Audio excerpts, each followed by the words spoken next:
ಈಗ ನಮ್ಮ ಆಡಿಯನ್ಸಿಗೆ ನೀವ್ಯಾರು ಅಂತ ಕೇಳಿದ್ರೆ, ನೀವ್ಯಾರು ಅಂತ ಹೇಳೋದಾದ್ರೆ ಏನಂತ ಹೇಳಬೇಕು ನಿಮ್ಮ ವಾಕ್ ಆಫ್ ಲೈಫ್? ಈ ನಮ್ಮ ಆರ್ಟಿಸ್ಟ್ ಫ್ರಾಟರ್ನಿಟಿ ಅವರಿಗೆ ಒಂದು ಆಸೆ ಇರ್ತದೆ, ಯಾವಾಗಲೂ ಝೀಲ್ ಇರ್ತದೆ, ದಿನ ಪರ್ಫಾರ್ಮ್ ಮಾಡಬೇಕು ಅಂತ. ನಾವು ಕಂಪ್ನಿ ನಾಟಕದವರ ಬಗ್ಗೆ ಓದಿದಾಗ, ಆರ್ ಕ್ಲಾಸಿಕಲ್ ಡ್ಯಾನ್ಸಸ್ ಬಗ್ಗೆ ಓದ್ಕೊಂಡಾಗ, ಆಮೇಲೆ ಫಿಲ್ಮ್ನ ಆ್ಯಕ್ಟರ್ಸ್ನ ಬಗ್ಗೆ ಓದ್ಕೊಂಡಾಗ, ಅಲ್ಲೆಲ್ಲ ನಮಗೊಂದು ಗಮನಕ್ಕೆ ಹೊಡೆಯೋದೇನು ಅಂತಂದರೆ, ಅವರಿಗೆ we will get opportunity to perform every day. So I am that. ನನಗೆ I have gotten the opportunity to perform every night, every day. ನನಗೆ ಪ್ರತಿ ದಿವಸ ಯಕ್ಷಗಾನದ ಕ್ಲಾಸಸ್ ಇರ್ತದೆ, ಪ್ರತಿ ದಿವಸ ಯಕ್ಷಗಾನದ ಭಾಗವತಿಕೆ ಪಾಠ ಮಾಡ್ತಿರ್ತೇನೆ, ಅಲ್ಲಿ ಹಾಡೋದಿರ್ತದೆ, ಪರ್ಫಾರ್ಮ್ ಮಾಡೋದಿರ್ತದೆ. ಯಕ್ಷಗಾನದ ನಾಟ್ಯದ ಪಾಠ ಮಾಡ್ತಿರ್ತೇನೆ, ಅಲ್ಲಿ ಪರ್ಫಾರ್ಮ್ ಮಾಡೋದಿರ್ತದೆ. ಸೊ ಇಟ್ಸ್ ನಾನು ಮುಂಚೆ ಬರೀ ಸೀರಿಯಲ್ಗೆ ಆ್ಯಕ್ಟಿಂಗ್ ಮಾಡ್ತಿದ್ದಾಗ ನನಗನ್ಸ್ತಿತ್ತು ವಾರದಲ್ಲಿ ಒಂದು 2-3 ದಿವಸ ಮಾತ್ರ ನಾನು ನಟನೆ ಮಾಡ್ತಿದ್ದೀನಿ, ಬೇರೆ ದಿವಸ ಏನು ನಡೀತಿಲ್ಲ, ಆಕ್ಟಿವಿಟಿ ನಡೀತಿಲ್ಲ ಅಂತ. ಆಮೇಲೆ ಅದು ಬೇರೆ ಬೇರೆ ಕಾರಣದಿಂದ ಫಿಲಪ್ ಆಗ್ತಾ ಈಗ ಪ್ರತಿ ವಾರದ ಎಲ್ಲ ದಿವಸಗಳಲ್ಲೂ ಪರ್ಫಾರ್ಮ್ ಮಾಡೋ ಆಪರ್ಚುನಿಟಿ ಯಕ್ಷಗಾನದ ಕಾರಣದಿಂದ ಸಿಕ್ಕಿದೆ. ಹಾಗೆ one actor who gets opportunity to perform every day ಅಂತ ಹೇಳ್ಬೋದು ಅಷ್ಟೇ. ಅದನ್ನು ಹೊರತುಪಡಿಸಿ ನಾನು ಯಕ್ಷಗಾನದ ಟೀಚಿಂಗ್ ಮತ್ತು ಪರ್ಫಾರ್ಮೆನ್ಸ್ನ ಹೊರತುಪಡಿಸಿ ಸಿನಿಮಾದ ಒಂದಷ್ಟು ಚಟುವಟಿಕೆಯಲ್ಲಿ ತೊಡಗಿಸ್ಕೊಂಡಿರ್ತೀನಿ, ಆ್ಯಕ್ಟ್ ಮಾಡ್ತೀನಿ, ಸ್ಕ್ರಿಪ್ಟ್ ಬರೀತಿರ್ತೀನಿ, ಜೊತೆಗೆ ಡೈರೆಕ್ಷನಿಗೆ ಪ್ರಿಪೇರ್ ಮಾಡ್ಕೊಳ್ತಿದ್ದೀನಿ. ಮತ್ತು ಥಿಯೇಟರ್ ಆ್ಯಕ್ಟಿವಿಟೀಸ್ನಲ್ಲೂ ಆ್ಯಕ್ಟಿವ್ಲಿ ಪಾರ್ಟಿಸಿಪೇಟ್ ಮಾಡ್ತಿರ್ತೀನಿ. ನನ್ನ ಒಂದು ನಾಟಕ ಅದು ರನ್ ಆಗಿ ಶೋಸ್ ಆಗಿ ತುಂಬ ಸಮಯ ಆಯಿತು. ಕೋವಿಡ್ ನಂತರ ಆಗಿ ಒಂದು 4-5 ವರ್ಷ ಗ್ಯಾಪ್ ಆಯಿತು. ಅದಕ್ಕಿಂತ ಮುಂಚೆ ನಾನು ಡ್ರಾಮನ್ ಅನ್ನೋ ಒಂದು ಟೀಮ್ನ ಜೊತೆಗೆ ಅಕ್ಷಯಾಂಬರ ಅನ್ನೋ ಒಂದು ನಾಟಕದಲ್ಲಿ ಆಕ್ಟಿವ್ಲಿ ರನ್ ಆಗ್ತಿತ್ತು ಅದರ ಶೋಸ್. ಅದನ್ನು ಹೊರತುಪಡಿಸಿ ಇನ್ನೊಂದಷ್ಟು ಟೀಮ್ಗಳ ಜೊತೆಗೆ ಬೆಂಗಳೂರಿನ ಒಂದಷ್ಟು ರಂಗತಂಡಗಳ ಜೊತೆ ಕೊಲಾಬರೇಟ್ ಮಾಡ್ಕೊಳ್ತಿದ್ದೆ, ಆ್ಯಕ್ಟ್ ಮಾಡ್ತಿದ್ದೆ. ನಾನು ನಿಮ್ದೊಂದು ನಾಟಕ ನೋಡಿದ್ದೆ ರಂಗಶಂಕರದಲ್ಲಿ. ಎಕ್ಸ್ಟ್ರೀಮ್ ಸಿಕ್ಕಾಪಟ್ಟೆ ಬಾಡಿ ಲ್ಯಾಂಗ್ವೇಜ್ ಇತ್ತು ಅದರಲ್ಲಿ. ಅದ್ರ ಹೆಸರು ಇಲ್ಲ, ಯಕ್ಷಗಾನ ಅಲ್ಲ. ಕೃಷ್ಣ ಒಬ್ರು ಲೇಡಿ ಮಾಡಿದ್ರು, ಕೃಷ್ಣನ್ ಪಾರ್ಟ್ ಏನೋ ಒಂದು ಮೇಲ್ ಪಾರ್ಟ್ ಏನೋ ಒಬ್ರು ಲೇಡಿ ಮಾಡಿದ್ರು. ಐ ಗೆಸ್ 2018 ಅಲ್ಲೇನೋ ನೋಡಿದ್ರು, ಶಕುನಿ. ಹಾ ಕರೆಕ್ಟ್. ಅದು ಸೂಪರ್ ಆಗಿತ್ತು. ಓವರ್ ಆಲ್ ಕಂಪ್ಲೀಟ್ ಅದು ಬಾಡಿ ಲ್ಯಾಂಗ್ವೇಜ್ ಆಂಗಿಕನೇ ಜಾಸ್ತಿ ಇತ್ತು ಅದರಲ್ಲಿ. ತುಂಬಾ ಚೆನ್ನಾಗಿತ್ತು. ಸೊ ನಾವು ಟಾಕಿಂಗ್ ಅಬೌಟ್ ಯಕ್ಷಗಾನ. ಈಗ ಯಕ್ಷಗಾನ ಅನ್ನೋದು ಕರಾವಳಿಯ ಪ್ರೈಡ್. ಕರಾವಳಿ ಜನರಿಗೆ, ಆ ಭಾಗದ ಜನರಿಗೆ ಯಕ್ಷಗಾನ ಬಗ್ಗೆ ಕಂಪ್ಲೀಟ್ ಆಗಿ ಗೊತ್ತು. ಬಟ್ ಮಿಕ್ಕವರಿಗೆ ಯಕ್ಷಗಾನ ಪ್ರಾಬಬ್ಲಿ ಕೆಲವೊಬ್ರಿಗೆ ಬೋರಿಂಗ್ ಅನ್ನಿಸ್ಬೋದು, ಅಥವಾ ಕೆಲವೊಬ್ಬರಿಗೆ ಇಂಟ್ರೆಸ್ಟಿಂಗ್ ಅನ್ಸೋದು ತುಂಬ ಕಡಿಮೆ ನನ್ನ ನಾಲೆಡ್ಜ್ ಪ್ರಕಾರ. ಬಟ್ ತುಂಬ ಜನಕ್ಕೆ ಬೋರಿಂಗ್ ಅಂತಾನೆ ಅನ್ಸುತ್ತೆ, ನಮ್ಮ ಅಂದರೆ ಅಪಾರ್ಟ್ ಫ್ರಮ್ ಕರಾವಳಿ coastal area. What exactly is Yakshagana? What is the history or how what is its path? ಸದ್ಯದ ಮಟ್ಟಿಗೆ ಹೇಳೋದಾದ್ರೆ ಒಂದು ರೀತಿಯಲ್ಲಿ ಯಕ್ಷಗಾನದ ಹರಿವು ಏನಿದೆ ಈಗ ಅದೊಂದು ಸ್ವಲ್ಪ ಗುಪ್ತಗಾಮಿನಿ ಅಂತಲೇ ಹೇಳ್ತೀವಿ ನಾವು. ಅಂದ್ರೆ ಒಳಗಡೆ ಹರಿತಿದೆ, it's very powerful stream, very powerful current it is. ಅದರ ಒಟ್ಟಿಗೆ ಯಾರು ಈಜ್ತಿದ್ದಾರೆ, they are having wonderful experiences around it. But ಅದು ಹೊರಗಡೆಯವರಿಗೆ ಗೊತ್ತಿಲ್ಲದೆ ಇದ್ದಿರ್ಬೋದು ಅಂತ. ಹಾಗಂತ ತುಂಬಾ ಅಪರಿಚಿತ ಏನೂ ಅಲ್ಲ. ಯಕ್ಷಗಾನದ ಬಗ್ಗೆ ತುಂಬಾ ಅವೇರ್ನೆಸ್ ಇದೆ. ದಕ್ಷಿಣ ಕನ್ನಡ ಮತ್ತೆ ಕಾಸರಗೋಡು, ಉಡುಪಿ, ಉತ್ತರ ಕನ್ನಡ ಈ ಡಿಸ್ಟ್ರಿಕ್ಟ್ಗಳ ಶಿವಮೊಗ್ಗ, ಹಾಸನ, ಮಲೆನಾಡು ಕೆಲವು ಭಾಗಗಳ ಹೊರತುಪಡಿಸಿಯೂ ಕೂಡ ಯಕ್ಷಗಾನದ ಬಗ್ಗೆ ಗೊತ್ತಿದೆ. ಆದರೆ ಅದನ್ನ ಅಷ್ಟು ವೈಬ್ರೆಂಟ್ ಒಕ್ಯಾಷನ್ಸ್ನಲ್ಲಿ ರಿಯಲಿ ಫ್ರೀಕ್ವೆಂಟ್ಲಿ ಎಕ್ಸ್ಪೀರಿಯನ್ಸ್ ಮಾಡ್ಲಿಕ್ಕೆ ಆಗ್ತಿರೋದು ಆ ಭಾಗದ ಜಿಲ್ಲೆಗಳಿಗೆ ಮಾತ್ರ ಅಂತ. ಹಾಗಂತ ಹೊರಗಡೆಯವ್ರಿಗೆ ಗೊತ್ತಿದೆ ಅದು. ಓಕೆ.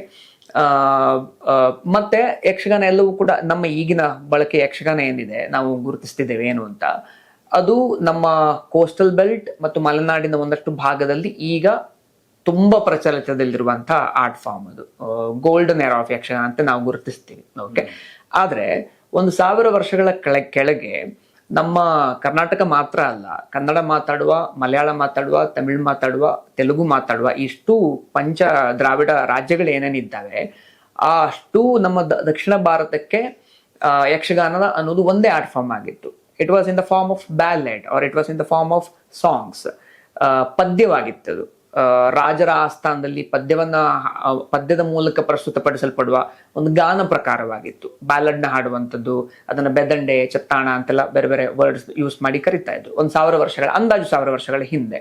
ಓಕೆ, ಅದಾದ್ಮೇಲೆ ಸಂಸ್ಥಾನಗಳು ಒಡೆದು ಚೂರು ಚೂರಾಗಿ ಅಲ್ಲಿನ ಟ್ರಾನ್ಸ್ಫಾರ್ಮೇಶನ್ ಆಗ್ತಾ ಬಂದ ಹಾಗೆ, ನಮ್ಮ ರಾಜರ ಆಳ್ವಿಕೆಗಳು ಒಡೆದು ಬೇರೆ ಬೇರೆ ರೂಪ ಪಡ್ಕೊಳ್ತಾ ಬಂದ ಹಾಗೆ, ಆ ಎಲ್ಲ ರಾಜರ ಆಸ್ಥಾನಗಳಿಗೂ ಕೂಡ ಇದು ಬೇರೆ ಬೇರೆ ರೂಪದಲ್ಲಿ ಪ್ರವಹಿಸ್ಲಿಕ್ಕೆ ಶುರುವಾಯಿತು, ಬೇರೆ ಬೇರೆ ರೂಪದಲ್ಲಿ ಟ್ರಾನ್ಸ್ಫಾರ್ಮ್ ಆಗ್ಲಿಕ್ಕೆ ಶುರುವಾಯಿತು. ಅದು ಕೇರಳಕ್ಕೆ ಹೋದಾಗ ಒಂದು ರೂಪ ಪಡ್ಕೊಳ್ತು, ತಮಿಳ್ನಾಡಿಗೆ ಹೋದಾಗ ಒಂದು ರೂಪ ಪಡ್ಕೊಳ್ತು. ಇದೇ ಯಕ್ಷಗಾನ ಮುಂಚೆ ಒಂದಾಗಿದ್ದದ್ದು.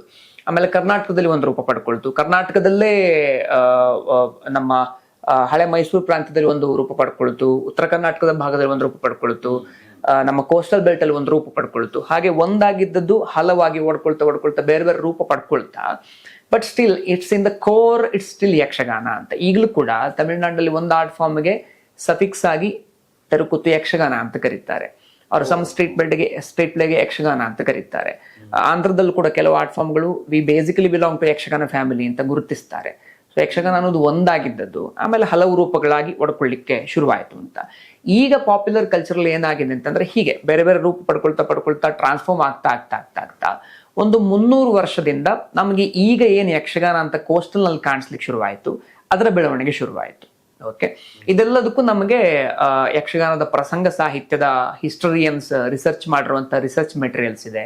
ಆಮೇಲೆ ಯಕ್ಷಗಾನದ ಒಂದಷ್ಟು ಈಗಿನ ಕರೆಂಟ್ ರಿಸರ್ಚರ್ಸ್ ಏನೇನಿದ್ದಾರೆ ಅವರು ರಿಸರ್ಚ್ ಮಾಡಿ ಡೇಟಾ ಅನಲೈಸ್ ಮಾಡಿ ಯಕ್ಷಗಾನದ ಪ್ರಸಂಗಗಳ ಡೇಟಾ, ಆಮೇಲೆ ಯಕ್ಷಗಾನದ ಪರ್ಫಾರ್ಮೆನ್ಸ್ ನ ಹಿಸ್ಟ್ರಿಗಳ ಡೇಟಾ, ಆಮೇಲೆ ಯಕ್ಷಗಾನದ ಟ್ರೂಪ್ಗಳ ಎಲ್ಲೆಲ್ಲಿ ಇತ್ತು ಅನ್ನೋದ್ರ ಡೇಟಾ ಅನಲೈಸ್ ಮಾಡಿ ತಯಾರು ಮಾಡಿರೋ ಒಂದು ಪ್ರಪೋಸಿಷನ್ ಇದು.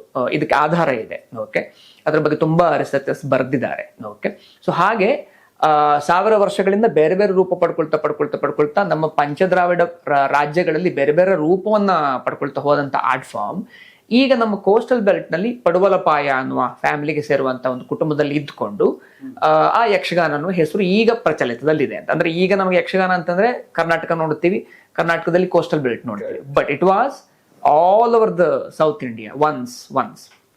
But why do you think ಅಷ್ಟೊಂದು, ಅಂದ್ರೆ ನಾನು ಹೇಳಿದೆ ಯಕ್ಷಗಾನದ ಬಗ್ಗೆ ಗೊತ್ತಿಲ್ಲ ಅಂತಲ್ಲ, but they are not much aware about what exactly is Yakshagana. ನೀವು ಹೇಳ್ದಂಗೆ ಮೊದಲು ಪಂಚದ್ರಾವಿಡ ಭಾಷೆಗಳಲ್ಲೂ ಅಥವಾ ರಾಜ್ಯಗಳಲ್ಲೂ ಇತ್ತು, ಆಮೇಲೆ ಕೋಸ್ಟಲ್ ಬೆಲ್ಟಿಗೆ ಸೀಮಿತ ಆದಂಗೆ ಆಗೋಯ್ತದು ಅಲ್ವಾ? ಬಟ್ ಯಾಕೆ ಅದು ಹೊರಗಡೆ ಬರಲಿಲ್ಲ ಅಂತ? ಒಂದು ಅದರ core of the art form ನಲ್ಲೇ it is geographically very well knit. Actually ಈಗಿನ Yakshagana performances more or less ಹೇಗಾಗ್ತದೆ ಅಂತಂದ್ರೆ, ಮಳೆಗಾಲ ಮುಗ್ದು ನಮ್ಮ ಕೋಸ್ಟಲ್ ಬೆಲ್ಟ್ ನಲ್ಲಿ ಭತ್ತ ಬೆಳೆಯೋದು ಜಾಸ್ತಿ. ಸೊ ಮಳೆಗಾಲ ಮುಗ್ದು ನವೆಂಬರ್ ಟೈಮ್ನಲ್ಲಿ ದೀಪಾವಳಿ ಆಗೋ ಹೊತ್ತಿಗೆ ನಾವು ಭತ್ತದ ಬೆಳೆಯನ್ನು ಕಟಾವು ಮಾಡಿಬಿಡ್ತೀವಿ, ಗದ್ದೆಗಳು ಫ್ಲಾಟ್, ಎಲ್ಲವೂ ಫ್ಲಾಟ್ ಜಾಗಗಳು, ಓಪನ್ ಜಾಗಗಳು. ಅದಾದ್ಮೇಲೆ ನಮಗೆ ಮಾಡೋದು ಕೆಲಸ ಇಲ್ಲ ಅಂತಲ್ಲ, ಎಲ್ಲರೂ ಆಕ್ಯುಪೈಡ್ ಇದ್ದೀವಿ ನಾವು. ಬಟ್ ಒಂದು ಸಮಯದಲ್ಲಿ ಮೈಟ್ ಬಿ ಭತ್ತದ ಕಟಾವು ಮುಖ್ಯ ಬೆಳೆ ನಮ್ದು ಭತ್ತ.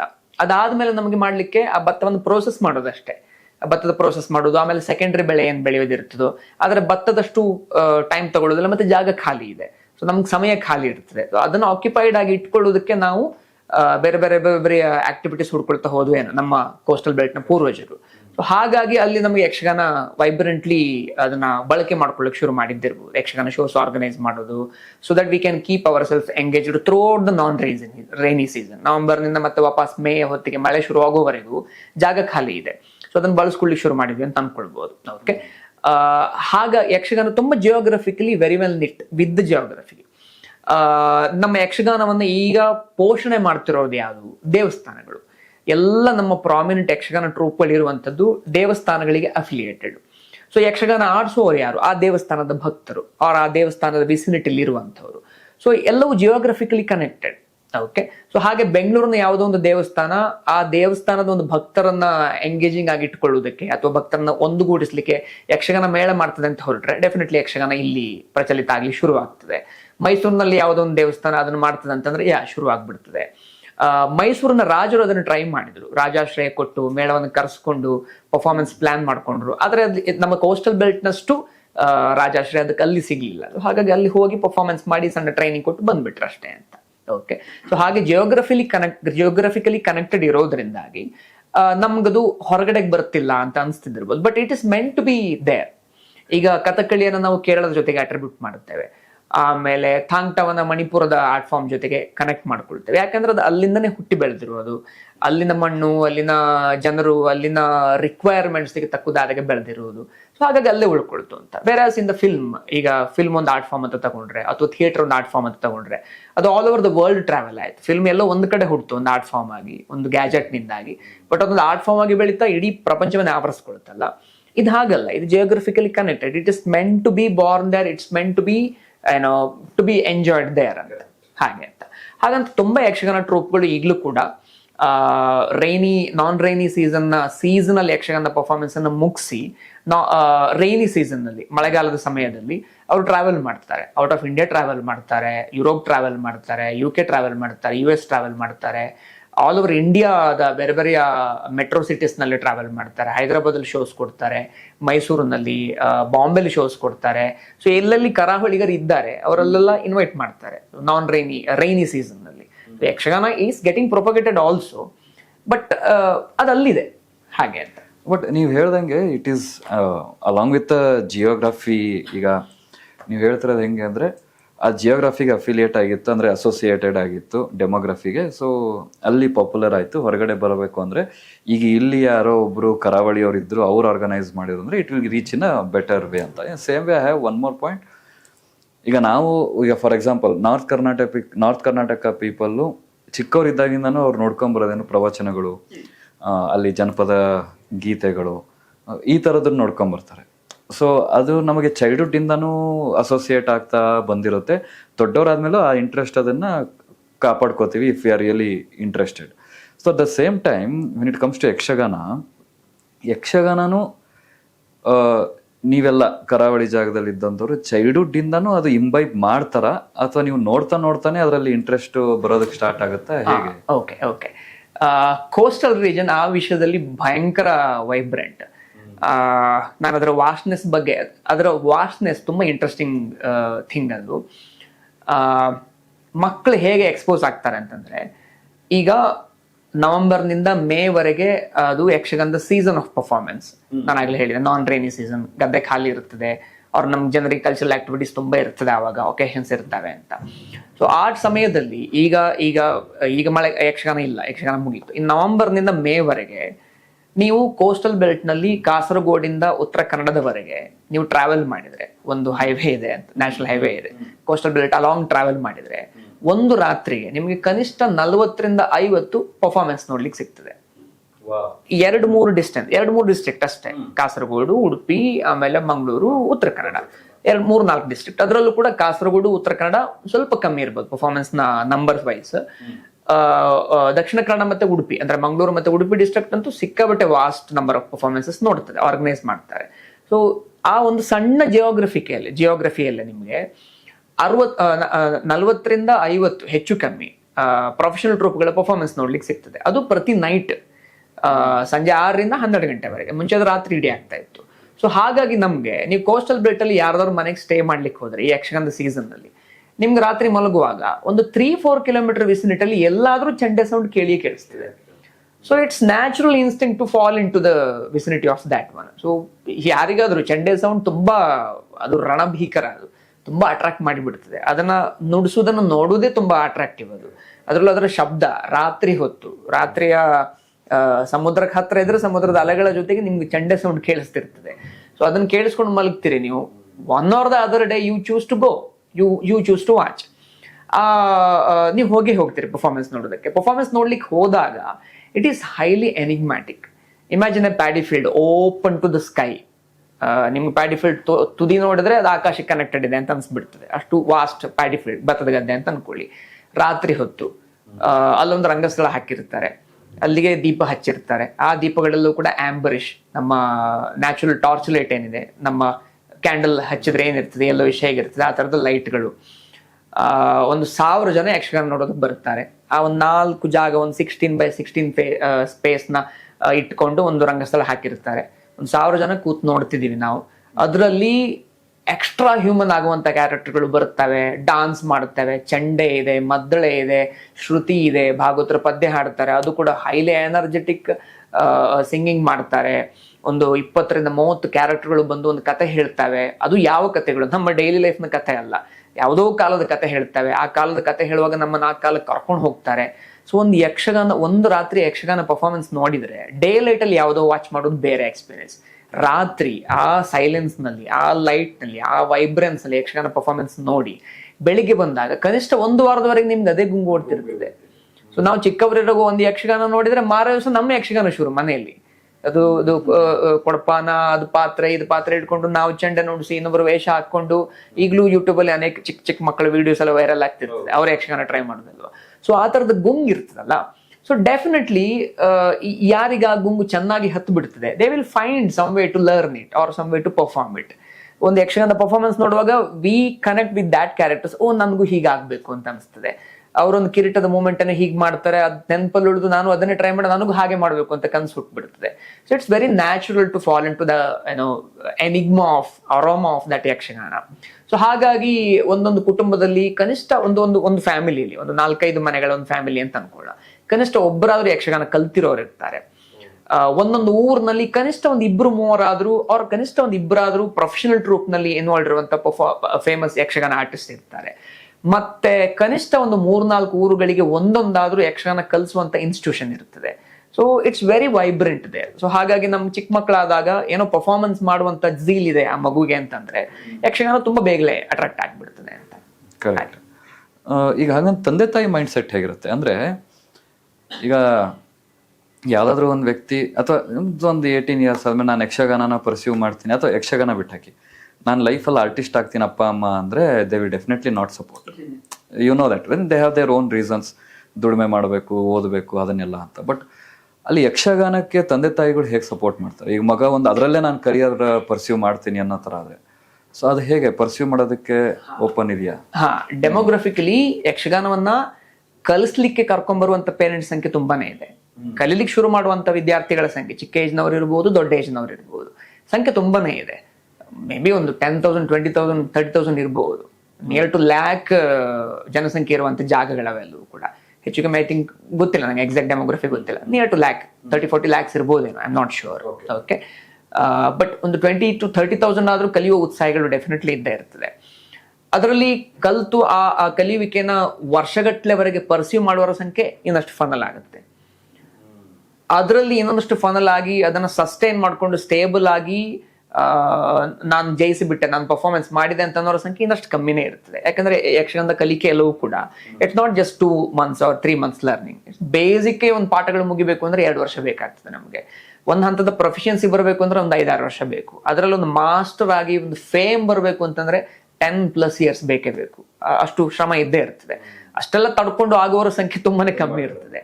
ಹಾಗಿರುವಾಗ ಅಷ್ಟೆಲ್ಲ ಒಂದು ದೊಡ್ಡ ಜರ್ನಿ ಆಗುವಾಗ ಡೆಫಿನೆಟ್ಲಿ ಒಂದು ಮಗುವಿನ ತಾಯಿ ಅದನ್ನು ಅಬ್ಸರ್ವ್ ಮಾಡಿರ್ತಾರೆ, ತಂದೆಯವರು ಅಬ್ಸರ್ವ್ ಮಾಡಿರ್ತಾರೆ. ಸೊ ಹಾಗಾಗಿ ಒಬ್ಬ ಪರ್ಸನ್ ಪ್ರೊಫೆಷನಲ್ ಆಗಿ ಹೋಗ್ಲಿಕ್ಕೆ ಚೂಸ್ ಮಾಡ್ತಾರೆ ಅಂತಂದ್ರೆ ನ್ಯಾಚುರಲಿ ಅಂಥದ್ದೇನು ದೊಡ್ಡ ವಿರೋಧ ಬರೋದಿಲ್ಲ. ಆದ್ರೆ ಸ್ವಲ್ಪ ಸಮಯಕ್ಕೆ ಮುಂಚೆ ಆ ವಿರೋಧಗಳಲ್ಲೂ ತುಂಬಾ ಜಾಸ್ತಿನೇ ಇತ್ತು. ನಾವು ಆಕ್ಚುಲಿ ಈಗ ನಾನು ಯಕ್ಷಗಾನದ ಟೀಚರ್ ಆಗಿ ನಾನು ಲೈಫ್ ಕಟ್ಕೊಂಡಿದ್ದೇನೆ. ಎಷ್ಟು ಜನ ಯಕ್ಷಗಾನ ಪರ್ಫಾರ್ಮರ್ಸ್ ಆಗಿದೆ, ನನ್ನ ಏಜ್ನವರು, ನನಗಿಂತ ಕಿರಿಯರು, ನನಗಿಂತ ಹಿರಿಯರು ಕೂಡ. ನನ್ಗಿಂತ ಹಿರಿಯರು ಏನಿದ್ದಾರೆ, ನನ್ನ ಸೀನಿಯರ್ಸ್ ಏನಿದ್ದಾರೆ, they have seen the transition, the great transition of Yakshagana sustainability, life ಕ್ವಾಲಿಟಿಯನ್ನ. ಅಂದ್ರೆ ನನ್ನ ಹಿರಿಯರು ಈಗಲೂ ಕೂಡ ಎಷ್ಟೋ ಜನ ಒಂದು ಕಡೆ ಯಕ್ಷಗಾನ ಮುಗಿಸಿ ಇನ್ನೊಂದು ಕಡೆ ಯಕ್ಷಗಾನಕ್ಕೆ ಹೋಗುವಾಗ ನಡ್ಕೊಂಡು ಹೋದವರಿದ್ದಾರೆ. ಟ್ರೂಪ್ಗಳಿಗೆ ವೆಹಿಕಲ್ಸ್ ಇಲ್ಲ ಅಂದ್ರೆ ಒಂದ್ ಕಡೆ ಇನ್ನೊಂದ್ ಕಡೆ ಹೋಗ್ಬೇಕು. ಈಗಲೇ ಒಂದು 50-60 ವರ್ಷದ ಹಿಂದಿನ ಕತೆ, ಅವ್ರ 30-40 ವರ್ಷದ ಹಿಂದಿನ ಕತೆ ಇರ್ಬೋದು. 50-60 ವರ್ಷ ಸ್ವಾತಂತ್ರ್ಯದ ಸಮಯದಲ್ಲಂತೂ ಇದೇ ರೀತಿ ಇತ್ತು ಕಂಡೀಷನ್.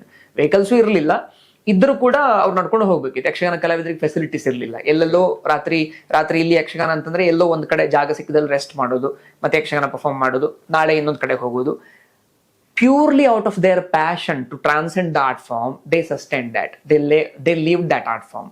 ಅವರ ಕಷ್ಟದ ಭಿಕ್ಷೆ ಇದೆಯಲ್ಲ, ಅದನ್ನ ನಾವು ಊಟ ಮಾಡ್ತಿದ್ದೇವೆ ಈಗ. ಸೊ ನಮ್ಮ ಜನರೇಷನ್ ಅವರು ಗೋಲ್ಡನ್ ಏರಾದಲ್ಲಿ ಇದ್ದೀವಿ. ಈಗಂತೂ ಸಿಕ್ಕಾಬಟ್ಟೆ ಪ್ರಾವಿಷನ್ಗಳು ಕ್ರಿಯೇಟ್ ಆಗಿದ್ದಾವೆ ನಮಗೆ. ನಾನು ಯಕ್ಷಗಾನ ಟೀಚ್ ಮಾಡಿ ಬದುಕ್ತೀನಿ. I can live. Yakshagana performance ನಾನು ಮೇಳದ ಪ್ರೊಫೆಷನಲ್ ಟ್ರೂಪಿಗೆ ಸೇರಿ ಬದುಕ್ತೀನಿ, ನಾನು ಲೈಫ್ ಕಟ್ಕೊಳ್ತೀನಿ. ಸಾಫ್ಟ್ವೇರ್ ಇಂಜಿನಿಯರ್ನ ಇನಿಷಿಯಲ್ ಸ್ಯಾಲ್ರಿಗಿಂತ ಜಾಸ್ತಿ ಸ್ಯಾಲ್ರಿ ನಾನು ದುಡಿಬಹುದು. ಆಮೇಲೆ ಪ್ರೊಫೆಷನಲ್ ಟ್ರೂಪ್ ನಲ್ಲಿ ಅಷ್ಟು ಸ್ಯಾಲರಿ ನಾನು ಪಡ್ಕೊಳ್ಬಹುದು. ಒಳ್ಳೆಯ ಕಲಾವಿದಂತೂ ತುಂಬಾ ಡಿಮಾಂಡ್ ಇರ್ತದೆ. ಪ್ರೊಫೆಷನಲ್ ಟ್ರೂಪ್ ನ ಕಾಂಟ್ರಾಕ್ಟೆಡ್ ಆರ್ಟ್ ಯಕ್ಷಗಾನಗಳ ಜೊತೆಗೆ ಹೊರಗಡೆ ಇನ್ನಷ್ಟು ಜನ ನನ್ನ ಕರೀತಿರ್ತಾರೆ. ನಾನು ತಿಂಗಳಿಗೆ 1 ಲಕ್ಷದವರೆಗೆ ಅರ್ನ್ ಮಾಡ್ಲಿಕ್ಕೆ ಆಗ್ತದ, ಐ ಕ್ಯಾನ್ ಅರ್ನ್. ಯಾ ಅದು ಬೇರೆ ಬೇರೆ ಲೆವೆಲ್ ಅಲ್ಲಿ ಇರ್ತದೆ. ಅಂದ್ರೆ ಒಬ್ಬ ಸ್ಟಾರ್ಟಿಂಗ್ ನ ಕಲಾವಿದರಿಗೂ ಆರ್ ತುಂಬಾ ಪ್ರೊಫೆಷನ್ಸಿ ಫೇಮ್ ಇರುವಂತ ಕಲಾವಿದರಿಗೂ ತುಂಬಾ ವ್ಯತ್ಯಾಸ ಇರ್ತದೆ. It ranges. ಓಕೆ, ಅದ್ಭುತ ಅರ್ನಿಂಗ್ ನ ವಿಷಯದಲ್ಲೂ ಕೂಡ ತುಂಬಾ ಚೆನ್ನಾಗಿ ಪೋಷಣೆ ಮಾಡಿಸ್ಕೊಳ್ತಿರುವಂತ ಕಲಾವಿದರಿದ್ದಾರೆ ನಮ್ಮಲ್ಲಿ ಈಗ. ಓಕೆ, ಸೊ ಹಾಗೆ ನಮ್ಮ ಹಿರಿಯರು ಆ ಟ್ರಾನ್ಸಿಷನ್ ನೋಡಿದ್ದಾರೆ, ಕಷ್ಟದಿಂದ ಈಗ ಸುಖ ಅನುಭವಿಸ್ತಿರುವಂತ ಟ್ರಾನ್ಸಿಷನ್. ಸೊ ನಾವು ತುಂಬಾ ಸುಖದಲ್ಲಿ ಇದ್ದೀವಿ ಈಗ ಅಂತ ಆ ಮಟ್ಟಿಗೆ ಹೋಲಿಸಿದ್ರೆ. ಇನ್ನಷ್ಟು ಒಳ್ಳೆ ದಿವಸ ಬರಬಹುದು ಅಂತ ಎಕ್ಸ್ಪೆಕ್ಟೇಷನ್. ಓಕೆ, ಸೊ ಹಾಗೆ ಆ ತರದ ಅವಕಾಶಗಳಿರುವಾಗ ಸೊ ಯಾರು ಕೂಡ ಅಷ್ಟೊಂದು ವಿರೋಧವನ್ನು ತೋರಿಸೋದಿಲ್ಲ, ಮಾಡಿ ಅಂತ ಹೇಳ್ತಾರೆ. ಆದ್ರೆ ಒಂದಷ್ಟು ವಿರೋಧಗಳು ಡೆಫಿನೆಟ್ಲಿ ಇದ್ದೇ ಇರ್ತದೆ. ಯಾಕಂದ್ರೆ ಎಲ್ಲಾ ಹೆತ್ತವರಿಗೂ ಕೂಡ ಅವರ ಮಕ್ಕಳದ್ದು ಅವರದ್ದೇ ಒಂದು ಐಡಿಯಾ ಆಫ್ ಫ್ಯೂಚರ್ ಇರ್ತದೆ. ಅದು ಕಾಂಟ್ರಾಡಿಕ್ಟ್ ಆದಾಗ ಒಂದಷ್ಟು ಕ್ವಶನ್ಸ್ ಕನ್ಸರ್ನ್ಸ್ ಇದ್ದೇ ಇರ್ತದೆ. ಬಟ್ ಈಗ ತುಂಬಾ ಹೋಪ್ಫುಲ್ ಇದೆ ಸಿಚುವೇಶನ್ ಅಂತ. ಮತ್ತೆ ಈಗ ಕೋವಿಡ್ ಇಂದಾಗಿ ಏನಾಯ್ತು ಅಂತಂದ್ರೆ ಒಂದು ರಿಸ್ಟ್ರಿಕ್ಷನ್ ಇತ್ತು ಕೋವಿಡ್ ನ ಸಮಯದಲ್ಲಿ. 6 ಗಂಟೆ ಶುರುವಾಗಿ 12 ಗಂಟೆಗೆ ಯಕ್ಷಗಾನ ಪರ್ಫಾರ್ಮೆನ್ಸ್ ಮುಗಿಬೇಕಿತ್ತು. ಮುಂಚೆ ಇಟ್ ವಾಸ್ ಹೋಲ್ ಮ್ಯಾಜಿಕಲ್. ಏನು, ರಾತ್ರಿ 8 ಗಂಟೆ ಶುರುವಾಗಿ ಬೆಳಿಗ್ಗೆ 5 ಗಂಟೆವರೆಗೆ, ಬೆಳಿಗ್ಗೆ 5ರಿಂದ 6 ಗಂಟೆವರೆಗೆ. ಸೊ ಬೆಳಗಿನ ಹೊತ್ತಿನ ಯಾವುದೋ ಪ್ರಸಂಗ ನೋಡುವಾಗ, ಕೃಷ್ಣನೋ ರಾಮನನ್ನೋ ಅವ್ರ ಅರ್ಜುನನೋ ನೋಡುವಾಗ ಅವರ ಹಿಂದ್ಗಡೆ ಚಂದ್ರ ಸೂರ್ಯ ಮೂಡಿ ಚಂದ್ರ ಮುಳುಗುದನ್ನು ನಮ್ಗೆ ನೋಡ್ಲಿಕ್ಕೆ ಆಗ್ತಿತ್ತು. ಈಗ ಇಲ್ಲ, ವಿ ಲಾಸ್ ದಟ್ ಆಪರ್ಚುನಿಟಿ. ಈಗ 6 ಗಂಟೆಗೆ ಶುರು ಆಗ್ತದೆ, 12 ಗಂಟೆ ಮುಗಿತಿದೆ ಪರ್ಫಾರ್ಮೆನ್ಸಸ್ ಈಗ. ಸೊ ಸ್ಟಿಲ್ ಇದರಿಂದ ಏನ್ ದೊಡ್ಡ ಬೆನಿಫಿಟ್ ಏನು ಅಂತಂದ್ರೆ, ನಾನೊಂದು ಕಾಲೇಜಲ್ಲಿ ಲೆಕ್ಚರರ್ ಕೆಲಸ ಮಾಡ್ತಿದ್ದೀನಿ. ನಾನು ಕಾಲೇಜ್ ಆಕ್ಟಿವಿಟಿ ಮುಗಿಸಿ ಯಕ್ಷಗಾನ ಪರ್ಫಾರ್ಮೆನ್ಸ್ಗೆ ಹೋಗ್ತೀನಿ. ನಾನು ಇವತ್ತಿನ ಯಕ್ಷಗಾನ ಪರ್ಫಾರ್ಮೆನ್ಸ್ಗೆ ಹೋಗ್ತೀನಿ. ನಾನು ಬ್ಯಾಂಕಲ್ಲಿ ಕೆಲಸ ಮಾಡ್ತಿದ್ದೀನಿ. 4 ಗಂಟೆ 5 ಗಂಟೆವರೆಗೆ, 5 ಗಂಟೆ ನನ್ನ ಬ್ಯಾಂಕ್ ಕೆಲಸ ಮುಗೀತದೆ, ನಾನು ಹೋಗ್ತೀನಿ ಯಕ್ಷಗಾನ ಪರ್ಫಾರ್ಮೆನ್ಸ್ಗೆ ಹೋಗ್ತೀನಿ. ಇವತ್ತಿನ ಪರ್ಫಾರ್ಮೆನ್ಸ್ ಮುಗಿಸಿ ಒಂದು ಸಣ್ಣ ರೆಸ್ಟ್ ಮಾಡಿ ವಾಪಸ್ ಬರ್ತೀನಿ, ಮನೆಗೆ ಬರ್ತೀನಿ. ರೆಸ್ಟ್ ಮಾಡಿ ನಾಳೆ ಬೆಳಿಗ್ಗೆ ಡ್ಯೂಟಿಗೆ ಹೋಗ್ತೀನಿ. ಸೊ ಈ ತರದ ಒಂದು ವರ್ಕ್ ನಲ್ಲಿ ಇನ್ವಾಲ್ವ್ ಇದ್ದುಕೊಂಡು ಯಕ್ಷಗಾನದ ಪರ್ಫಾರ್ಮೆನ್ಸ್ ನ ಕ್ಯಾರಿ ಓವರ್ ಮಾಡ್ಕೊಳ್ಳುವಂತ ಅಪಾರ್ಚುನಿಟಿಗಳು ಕೂಡ ಈಗ ತುಂಬಾ ಬೆಳೆಯಲ್ಪಟ್ಟಿದೆ ಅಂತ. ಅದಕ್ಕೆ ಕನ್ಸರ್ನ್ಸ್ ಕೂಡ ಇದ್ದಾವೆ. ಬಟ್ ಸ್ಟಿಲ್ ಮುಂಚೆನೂ ಕೂಡ, ಈಗ ಕೋವಿಡ್ಗಿಂತ ಮುಂಚೆನೂ ಕೂಡ ಯಕ್ಷಗಾನ ಕಲಾವಿದ್ರು ಏನೋ ಅವ್ರಿಗೆ ಕೃಷಿ ಇರ್ತಿತ್ತು, ಬೇರೆ ಯಾವುದೋ ಒಂದು ಕೆಲಸ ಸಪೋರ್ಟಿವ್ ಕೆಲಸ ಮಾಡ್ಕೊಳ್ಳೇಬೇಕಾಗ್ತಿತ್ತು. ಬರೀ ಯಕ್ಷಗಾನದಿಂದ ಮಾತ್ರ ಸಸ್ಟೈನ್ ಆಗ್ಲಿಕ್ಕೆ ಆಗ್ತಿರ್ಲಿಲ್ಲ. ಈಗ ಆ ಸೆಕೆಂಡರಿ ಸಸ್ಟೈನೆನ್ಸ್ ಅಪಾರ್ಚುನಿಟಿ ಕೂಡ ತುಂಬಾ ಚೆನ್ನಾಗಿ ಬೆಳೆದಿದೆ. ಯಕ್ಷಗಾನದಿಂದಲೂ ಕೂಡ ಸೆಲ್ಫ್ ಸಸ್ಟೈನ್ ಆಗುವಂತ ಅಪಾರ್ಚುನಿಟಿಗಳು ಚೆನ್ನಾಗಿ ಬೆಳೀತಿದೆ ಅಂತ. ಬಟ್ ಹೂ ಇಸ್ ದ ಅಂದ್ರೆ any highest paid actor, highest ಏನೋ ಜಾಸ್ತಿ ಏನೋ ಫೀಸ್ ತಗೊಂಡಂತ ಟ್ರೂಪು, ಅತಿ ದೊಡ್ಡ ಪ್ರೊಡಕ್ಷನ್. ಯಾಕಂದ್ರೆ ನಾವು ಥಿಯೇಟ್ರಲ್ಲೂ ನೋಡ್ತೀವಿ, ಮಲೆಗಳಲ್ಲಿ ಮದುಮಗಳು ಒಂಥರ ಬಿಗ್ಗೆಸ್ಟ್ ಪ್ರೊಡಕ್ಷನ್ ಅದು ನಾನು ನೋಡಿರೋ ಇದರಲ್ಲಿ. ಆ್ಯಂಡ್ ಓವರ್ ನೈಟ್ ಪರ್ಫಾರ್ಮೆನ್ಸ್ ಅದು ಕಂಪ್ಲೀಟ್ ಆಗಿ. ಸೊ ಅದೇ ರೀತಿ ಯಕ್ಷಗಾನದಲ್ಲಿ ಯಾವುದಾದ್ರೂ ಹೈಯೆಸ್ಟ್ ಪೇಡ್ ಟ್ರೂಪ್ ಅಂತ, ಹೈಯೆಸ್ಟ್ ಪೇಡ್ ಆಕ್ಟರ್ ಅಂತ, ಅಥವಾ highest paid performances, biggest performances, ಆ ಥರ ಏನಾದರೂ ಇದೆ? ಅಂದ್ರೆ ನಮ್ಮ ಇನ್ terms of seasonal Yakshagana performances ಪ್ರತಿ, ನಾನು ಆಗ್ಲೇ ಹೇಳಿದೆ 40 to 50 numbers of Yakshagana professional troops ಇದ್ದಾವೆ ನಮ್ಮಲ್ಲಿ ಅಂತ. ಸೊ ಪ್ರತಿ ಟ್ರೂಪ್ ನಲ್ಲೂ ಒಂದು 10 ರಿಂದ 20 ಕಲಾವಿದರು ಇದ್ದೇ ಇರ್ತಾರೆ, ಬೇರೆ ಬೇರೆ ಸಂಖ್ಯೆಯಲ್ಲಿ. ಕೆಲವು ಮೇಳಗಳ ಸಂಖ್ಯೆ ಸ್ವಲ್ಪ ಹೆಚ್ಚು ಕಮ್ಮಿ ಇರುತ್ತದೆ. ಆ ಎಲ್ಲ ಕಲಾವಿದರಿಗೂ ಕೂಡ ಒಂದು ಸೀಸನ್ ಶುರು ಆಗುವ ಮುಂಚೆ ಅವರಿಗೊಂದು ಎಕ್ಸಾಕ್ಟ್ ಮಾತುಕತೆ ಇರ್ತದೆ. ನನ್ನ ಈ ವರ್ಷದ ತಿರುಗಾಟ ಅಂತ ಕರೆಯೋದು ಅದನ್ನ. ತಿರುಗಾಟ ಅಂದ್ರೆ ಈ ವರ್ಷದ ಸೀಸನಲ್ ಯಕ್ಷಗಾನದ ಪರ್ಫಾರ್ಮೆನ್ಸ್ ನ ಸೀಸನ್, ಅದನ್ನ ತಿರುಗಾಟ ಅಂತ ಕರೆಯೋದು. ಈ ತಿರುಗಾಟಕ್ಕೆ ನನಗೆ ಎಷ್ಟು ಸ್ಯಾಲರಿ ಅಂತ ಪ್ರತಿ ನೈಟ್ಗೋ ಅಥವಾ ಆಲ್ ಓವರ್ 6 ಮಂತ್ ಪ್ಯಾಕೇಜ್ ಆ ರೀತಿ ಮಾತಾಡ್ಕೊಳ್ತಾರೆ. ಸೊ ಹಾಗೆ ಪ್ರತಿ ಕಲಾವಿದರಿಗೂ ಒಂದು ಫಿಕ್ಸ್ಡ್ ಸ್ಯಾಲರಿ ಅಂತ ಇರ್ತದೆ. It may range from 600 to 2000, 3000, 4000 something ಅಲ್ಲಿವರೆಗೂ ರೇಂಜ್ ಆಗ್ತದೆ ಪರ್ ನೈಟ್ ಅಂತ, ಹಾಗೆ ಅಂತ. Okay, it ranges. ನಾನು ಎಕ್ಸಾಕ್ಟ್ಲಿ ಇದೇ ನಂಬರ್ ಅಂತ ಹೇಳಲಿಕ್ಕೆ ಆಗೋದೇ ಇಲ್ಲ. ಮತ್ತೆ ಯಕ್ಷಗಾನಕ್ಕೆ ಸಂಬಂಧಪಟ್ಟ ಎಷ್ಟೆಷ್ಟು ಡೋನರ್ಸ್ ಇದ್ದಾರೆ ಅಂತಂದ್ರೆ, ಒಂದು ಪ್ರೊಫೆಷನಲ್ ಟ್ರೂಪ್ಗೆ ಒಂದು ಯಕ್ಷಗಾನ ಬುಕ್ ಮಾಡಬೇಕು ಅಂದ್ರೆ ಒಂದು ಫಿಕ್ಸ್ಡ್ ಅಮೌಂಟ್ ಇರ್ತದೆ. ಆ ಆರ್ಗನೈಸೇಷನ್ಗೆ ನಾವು ಇಷ್ಟು ಫಿಕ್ಸ್ ಅಮೌಂಟ್ ಪೇ ಮಾಡಬೇಕು. ಅದನ್ನು ವೀಳ್ಯ ಅಂತ ಕರೆಯೋದು ನಾವು. ದಟ್ಸ್ ದ ಏನೋ ಅದು ಮಾತುಕತೆ, ಅದು ಅಗ್ರಿಮೆಂಟ್ ಅದು ನಮ್ ವೀಳ್ಯ ಅಂತ. ಸೊ ನಮ್ಮ ತುಳುನಾಡಲ್ಲಿ ಮುಂಚೆಯಿಂದಲೂ ಹಾಗೆ, ಒಂದು ಗಂಡು ಹೆಣ್ಣು ಮದುವೆ ಆಗ್ಬೇಕು ಅಂತಂದ್ರೆ ವೀಳ್ಯ ಎಕ್ಸ್ಚೇಂಜ್ ಮಾಡ್ಕೊಂಡ್ರೆ ಮುಗೀತು. That's the engagement. So anything for commitment, that's the ವೀಳ್ಯ. ಓಕೆ, ನೀವು ನಮ್ಮ ಮನೆಗೆ ಬಂದು ಏನಾದ್ರೂ ಒಂದು ಘನ ಕಾರ್ಯ ಕೆಲಸ ಮಾಡಿ ಕೊಡ್ಬೇಕು ಅಂತಂದ್ರೆ ನಾನು ನಿಮ್ಗೆ ವೀಳ್ಯ ಕೊಡ್ಬೇಕು ಅಂತ. ವೀಳ್ಯ ಕೊಟ್ಟರೆ that's the exchange of commitment ಅಂತ. ಹಾಗೆ ಯಕ್ಷಗಾನದ ಟ್ರೂಪಿಗೆ ಒಂದು ವೀಳ್ಯ ಅಂತ ಫಿಕ್ಸ್ಡ್ ಇರ್ತದೆ. ದಟ್ ರೇಂಜಸ್ 40 ಇರ್ಬೋದು, 50,000 ಇರ್ಬೋದು, 60,000 ಇರ್ಬೋದು. ಹಾಗೆ ಇಟ್ ರೇಂಜಸ್. ಒಂದು ಸರ್ಟನ್ ಅಮೌಂಟ್ ಇರ್ತದೆ. ಅದನ್ನ ಸರ್ಟನ್ ಅಮೌಂಟ್ ಏನ್ ಪೇ ಮಾಡ್ತಾರೆ ಅದರಿಂದ ಕಲಾವಿದರ ಫಿಕ್ಸ್ಡ್ ಸ್ಯಾಲರಿ ಪೇ ಆಗ್ತಾ ಬರುತ್ತದೆ. ಅದನ್ನ ಹೊರತುಪಡಿಸಿ ಯಕ್ಷಗಾನದ ಸುತ್ತಮುತ್ತ ಎಷ್ಟು ಒಳ್ಳೊಳ್ಳೆ ಡೋನರ್ಸ್ ಇದ್ದಾರೆ ಅಂತಂದ್ರೆ, they choose to pay extra. So ಹಾಗಾಗಿ ಅದು ನಾವು ಇಂತಿಷ್ಟೇ ರೆಮ್ಯುನರೇಷನ್ ಇಂತಿಷ್ಟೇ ರೇಂಜ್ ಅಂತ ಕ್ಯಾಲ್ಕುಲೇಟ್ ಮಾಡ್ಲಿಕ್ಕೆ ಆಗೋದಿಲ್ಲ. ಕೆಲವು ಒಳ್ಳೊಳ್ಳೆ ಕಲಾವಿದರಿಗೆ ಒಳ್ಳೊಳ್ಳೆ ಡೋನರ್ಸ್ಗಳು ಸಿಕ್ಕಿದಾಗ ಒಂದೊಂದು ಯಕ್ಷಗಾನದಲ್ಲಿ ಅವ್ರು ಎಕ್ಸ್ಟ್ರಾ ಪೇ ಮಾಡೋದು ಇದೆ. ಆಮೇಲೆ ಹೊರಗಡೆ ಯಕ್ಷಗಾನದ ಟ್ರೂಪ್ ನ ಪರ್ಫಾರ್ಮೆನ್ಸ್ ಅಲ್ಲದೆ ಹೊರಗಡೆ ಒಂದು ಏನೋ ನಾನ್ ಪ್ರೊಫೆಷನಲ್ ಟ್ರೂಪ್ ನ ಒಂದು ಪರ್ಫಾರ್ಮೆನ್ಸ್ ಸೆಟಪ್ ಮಾಡಿದಾಗ್ಲೂ ಕೂಡ ಒಬ್ಬೊಬ್ಬ ಕಲಾವಿದರಿಗೆ ಚೆನ್ನಾಗಿ ಪೇ ಮಾಡೋದು ಇದೆ. 5,000 ಪೇ ಮಾಡೋದಿದೆ, 10,000 ಪೇ ಮಾಡೋದಿದೆ. ಸೊ ಆ ತರದ ಅದೆಲ್ಲವೂ ಕೂಡ ಡೋನರ್ಸ್ಗೆ ಸಂಬಂಧಪಟ್ಟಂತ ವಿಷಯ ಅದಂತ. ಹಾಗೆ ಇಟ್ ರೇಂಜಸ್. ಆಮೇಲೆ ನಾವು ಈಗ ಫಿಲ್ಮ್ ನಲ್ಲೂ ಕೂಡ ಆಕ್ಟರ್ಸ್ಗೆ ಸ್ಯಾಲರಿ ಇಂತಿಷ್ಟೇ ಅಂತ ಫಿಕ್ಸ್ ಹೇಳಲಿಕ್ಕೆ ಆಗೋದಿಲ್ಲ. It varies. ಜಾಸ್ತಿನೂ ಇರ್ಬೋದು, ಕಮ್ಮಿನೂ ಇರ್ಬೋದು, ಸ್ಟ್ಯಾಂಡರ್ಡ್ ಅಂತ ಹೇಳಲಿಕ್ಕೆ ಆಗೋದು. But highest paid actor, highest paid actress ಅಂತ ಇರ್ತಾರೆ. ಸೊ ಆ ರೀತಿ ನಿಮ್ಮ ಇದ್ರಲ್ಲಿ ಬಂದಿರೋರು ತುಂಬಾ ಜನ ಇದ್ದಾರೆ. ತುಂಬಾ ಜನ ಇದ್ದಾರೆ. V cannot list them. Okay, ತುಂಬಾ ಜನ ಇದ್ದಾರೆ. ತುಂಬಾ ಒಳ್ಳೊಳ್ಳೆ ಕಲಾವಿದರಿದ್ದಾರೆ. ಅವರಿಗೆ ತುಂಬಾ ಒಳ್ಳೆಯ ರೆಮ್ಯುನರೇಷನ್ ಪೇ ಆಗೋದಿದೆ. 5,000 ಇರ್ಬೋದು, 10,000 ಇರ್ಬೋದು, ಹಾಗೆಲ್ಲ ಆಗೋದಿದೆ. ಸೊ ಹೈಯೆಸ್ಟ್ ಬಿಗ್ಗೆಸ್ಟ್ ಪ್ರೊಡಕ್ಷನ್ ಅಂತ ಯಾವ್ದಾದ್ರು ಇದೆಯಾ? ಇದು ನಮ್ಮಲ್ಲಿ ಈ ಪ್ರೊಡಕ್ಷನ್ ಅನ್ನೋ ಟರ್ಮ್ ಬಳಕೆ ಆಗುದಿಲ್ಲ ಆಕ್ಚುಲಿ. ಅಂದ್ರೆ ಒಂದು ಯಕ್ಷಗಾನದ ಟ್ರೂಪ್ ತಿರುಗಾಟಕ್ಕೆ ಶುರು ಮಾಡಿದಾಗ ಆ ಮೇಳದಲ್ಲಿ ಒಂದಷ್ಟು ಲಿಸ್ಟ್ ಆಫ್ ಪ್ರಸಂಗಗಳು ಇರ್ತವೆ. ಪ್ರಸಂಗಗಳಂದ್ರೆ ಈ ತರದ ಸ್ಟೋರಿಗಳನ್ನ ನಾವು ಪರ್ಫಾರ್ಮ್ ಮಾಡ್ತೀವಿ ಅಂತ. ಸೊ ಈಗ ಪ್ರಸಿದ್ಧ ಪ್ರಸಂಗ ಅಂದ್ರೆ ನಮ್ಮಲ್ಲಿ ದೇವಿ ಮಾತ್ಮೆ ಅಂತ, ಅದು ಭಯಂಕರ ಪ್ರಸಿದ್ಧ. ಅದರ ಪ್ರಸಿದ್ಧತೆ ಬಗ್ಗೆ ನಾವು ಇನ್ನೊಂದು ಸೆಗ್ಮೆಂಟ್ ಆಗಿ ಮಾತಾಡ್ಬೋದು. ಓಕೆ, ಅದ್ರ ಜೊತೆಗೆ ಬೇರೆ ಬೇರೆ ಪ್ರಸಂಗಗಳಿರ್ತವೆ. ಆ ಪ್ರಸಂಗಗಳ ಏನೋ ಯಾವುದೇ ಪ್ರಸಂಗ ಕೊಟ್ಟರೂ ಕೂಡ ಪರ್ಫಾರ್ಮೆನ್ಸ್ ಮಾಡ್ಲಿಕ್ಕೆ ಆಗುವಂತ ತಯಾರಿಯನ್ನು ಮಾಡಿಕೊಂಡೆ ಆ ಮೇಳ ತಿರುಗಾಟ ಶುರು ಮಾಡ್ತದೆ. ಅಂದ್ರೆ ದೊಡ್ಡ ಪ್ರಸಂಗ, ಹೆಚ್ಚು ಆರ್ಟಿಸ್ಟ್ ಇರುವಂತ ಪ್ರಸಂಗ ಇದ್ರೂ ಕೂಡ ವಿ ಕ್ಯಾನ್ ಪರ್ಫಾರ್ಮ್, ಅದನ್ನ ನಾವು ಮ್ಯಾನೇಜ್ ಮಾಡ್ಬೋದು. ಸಣ್ಣ ಪುಟ್ಟ ಪಾತ್ರಗಳಿದ್ರೂ ಕೂಡ, ಬಟ್ ದೊಡ್ಡ ಕಥೆ ಇದ್ರೂ ಕೂಡ ಅದನ್ನ ಪರ್ಫಾರ್ಮ್ ಮಾಡ್ಬೋದು ಅನ್ನುವ ಎಲ್ಲಾ ತರದ ಪ್ರಸಂಗವನ್ನು ಪರ್ಫಾರ್ಮೆನ್ಸ್ ಮಾಡ್ಲಿಕ್ಕೆ ರೆಡಿಯಾಗಿ ಹೊರಡ್ತದೆ. ಸೊ ಹಾಗಾಗಿ in terms of scale of production we don't have that margin, bigger production or lesser production ಅಂತ. ಎಲ್ಲ ಒಂದೇ ರೀತಿ ಇರ್ತದೆ. So this is actually interesting. ಆಮೇಲೆ ಈಗ ಯಕ್ಷಗಾನದಲ್ಲಿ ಚಂಡೆಯವರು ಇರ್ತಾರೆ, ವೇಷಧಾರಿಗಳಿರ್ತಾರೆ, ಆಮೇಲೆ ಭಾಗವತರಿರ್ತಾರೆ, ಅರ್ಥಧಾರಿಗಳಿರ್ತಾರೆ.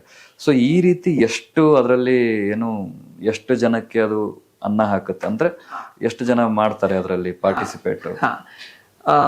ಸೊ ಯಕ್ಷಗಾನದ ಪ್ರತಿ ಅಂಗಕ್ಕೂ ಕೂಡ ತುಂಬಾ ಸಿಸ್ಟಮೆಟಿಕ್ ಆದಂತ ಟೆಕ್ನಿಕಲ್ ಟರ್ಮ್ಸ್ ಇದ್ದಾವೆ. ಹೈರಾರ್ಕ್ ಇದೆ ಅಲ್ಲಿ, ಮತ್ತೆ ಡಿವಿಷನ್ ಆಫ್ ಲೇಬರ್ ಇದೆ, ಅಲ್ಲಿ ಸಿಸ್ಟಮ್ ಇದೆ, ಎಲ್ಲವೂ ಕೂಡ ಸಿಸ್ಟಮ್ಯಾಟಿಕ್. ಇವರ ಒಬ್ಬ ಕಲಾವಿದರ ಎಫಿಷಿಯನ್ಸಿ ಇಷ್ಟು ಅಂತಂದ್ರೆ ಅವ್ರಿಗೆ ಈ ತರದ ವೇಷಗಳು ಕೊಡಲ್ಪಡಬೇಕು. ಅವ್ರು ಇಡೀ ತಿರುಗಾಟದಲ್ಲಿ ಈ ತರದ ಕ್ಯಾಟಗರಿಯ ವೇಷಗಳನ್ನು ಮಾಡ್ತಾ ಬರಬೇಕು. ಸೊ ಇವರಿಗೆ ಇಷ್ಟು ವರ್ಷದ ಸಿಂಗಿಂಗ್ ಎಕ್ಸ್ಪೀರಿಯನ್ಸ್ ಇದೆ, ಇವರ ಸಿಂಗಿಂಗ್ ಹೀಗಿದೆ, ಈ ಕ್ವಾಲಿಟಿ ಇದೆ ಅಂತಂದ್ರೆ ಅವರಿಗೆ ಇಷ್ಟಿಷ್ಟು ಸಮಯ ಅವರಿಗೆ ಹಾಡುವುದಕ್ಕೆ ಅವಕಾಶ ಕೊಡಬೇಕು. ಇವರ ಚಂಡೆಯ ನುಡಿಸಾಣಿಕೆ ಈ ತರದ ಲೆವೆಲ್ ಆಫ್ ಪ್ರೊಫೆಷನ್ಸ್ ಇದೆ ಅಂತಂದ್ರೆ ಅವರಿಗೆ ಇಷ್ಟು ಈ ಭಾಗದ ಪ್ರಸಂಗದಲ್ಲಿ ಅವರಿಗೆ ಅಪರ್ಚುನಿಟಿ ಕೊಡಬೇಕು ಅಂತ ಸಿಸ್ಟಮ್ಯಾಟಿಕ್ ಕ್ಯಾಲ್ಕುಲೇಷನ್ಸ್ ಇರ್ತಾರೆ. ಸೊ ಹಾಗೆ ತುಂಬಾ ಡಿವಿಷನ್ಸ್ ಇದೆ ನಮ್ಮಲ್ಲಿ. ಯಕ್ಷಗಾನದ ವೇಷಧಾರಿಗಳನ್ನು ತಗೊಂಡ್ರೆ ಒಂದು 10ರಿಂದ 20 ಕಲಾವಿದರು ಇರ್ತಾರೆ ಅಂತ ಹೇಳಿದೆ ನಾನಾಗಲೇ. ಅದರಲ್ಲಿ ಪುಂಡು ವೇಷಧಾರಿಗಳು ಅಂತ ಕರೆಯಲ್ಪಡುವ ಸಪರೇಟ್ ಕ್ಯಾಟಗರಿ ಆಫ್ ವೇಷಧಾರಿಗಳಿದ್ದಾರೆ. ಅವರು ಸ್ತ್ರೀ ವೇಷಧಾರಿಗಳು ಅಂತ ಕರೆಯಲ್ಪಡುವ ಸಪರೇಟ್ ಕ್ಯಾಟಗರಿ ಆಫ್ ವೇಷಧಾರಿಗಳಿದ್ದಾರೆ. ಬಣ್ಣದ ವೇಷ ಅಂತ ಕರೆಯಲ್ಪಡುವ ಸಪರೇಟ್ ಕ್ಯಾಟಗರಿ ಆಫ್ ವೇಷಧಾರಿಗಳಿದ್ದಾರೆ. ಕಿರೀಟ ವೇಷದವರಿದ್ದಾರೆ. ಸೊ ಹಾಗೆ ಬೇರೆ ಬೇರೆ ಬೇರೆ ಕ್ಯಾಟಗರೀಸ್ ಇದೆ. ಆ ಕಿರೀಟ ವೇಷಗಳಲ್ಲೂ ಕೂಡ 1ನೇ ಕಿರೀಟ ವೇಷ, 2ನೇ ಕಿರೀಟ ವೇಷ, 3ನೇ ಕಿರೀಟ ವೇಷ. ಬಣ್ಣದ ವೇಷದಲ್ಲೂ 1ನೇ ಬಣ್ಣದ ವೇಷ, 2ನೇ ಬಣ್ಣದ ವೇಷ, 3ನೇ ಬಣ್ಣದ ವೇಷ. ಪುಂಡು ವೇಷದಲ್ಲೂ 1, 2, 3 ಆ ರೀತಿ ಇದ್ದಾವೆ. ಸ್ತ್ರೀ ವೇಷದಲ್ಲೂ ಕೂಡ ಪ್ರೌಢ ಸ್ತ್ರೀ ವೇಷ, ಶೃಂಗಾರ ಸ್ತ್ರೀ ವೇಷ, ಸಖಿ ಸ್ತ್ರೀ ವೇಷ, ಈ ತರದ ಸಬ್ ಕ್ಯಾಟಗರಿಗಳಿದ್ದಾವೆ. ಸೊ ಹಾಗೆ ಒಂದು ಟ್ರೂಪ್ ನಲ್ಲಿ ಕನಿಷ್ಠ ಒಂದು 15ರಿಂದ 20, 10ರಿಂದ 20 ಕಲಾವಿದರು ಇದ್ದೇ ಇರ್ತಾರೆ.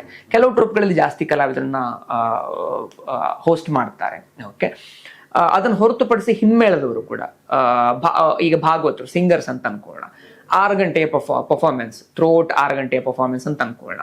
ಸೊ 6 ಗಂಟೆಯ ಭಾಗವನ್ನು ಕೂಡ ಒಂದಿಬ್ರು ಭಾಗವತರು ಅಥವಾ 3 ಭಾಗವತರು ಸಪರೇಟ್ ಮಾಡ್ಕೊಳ್ತಾರೆ.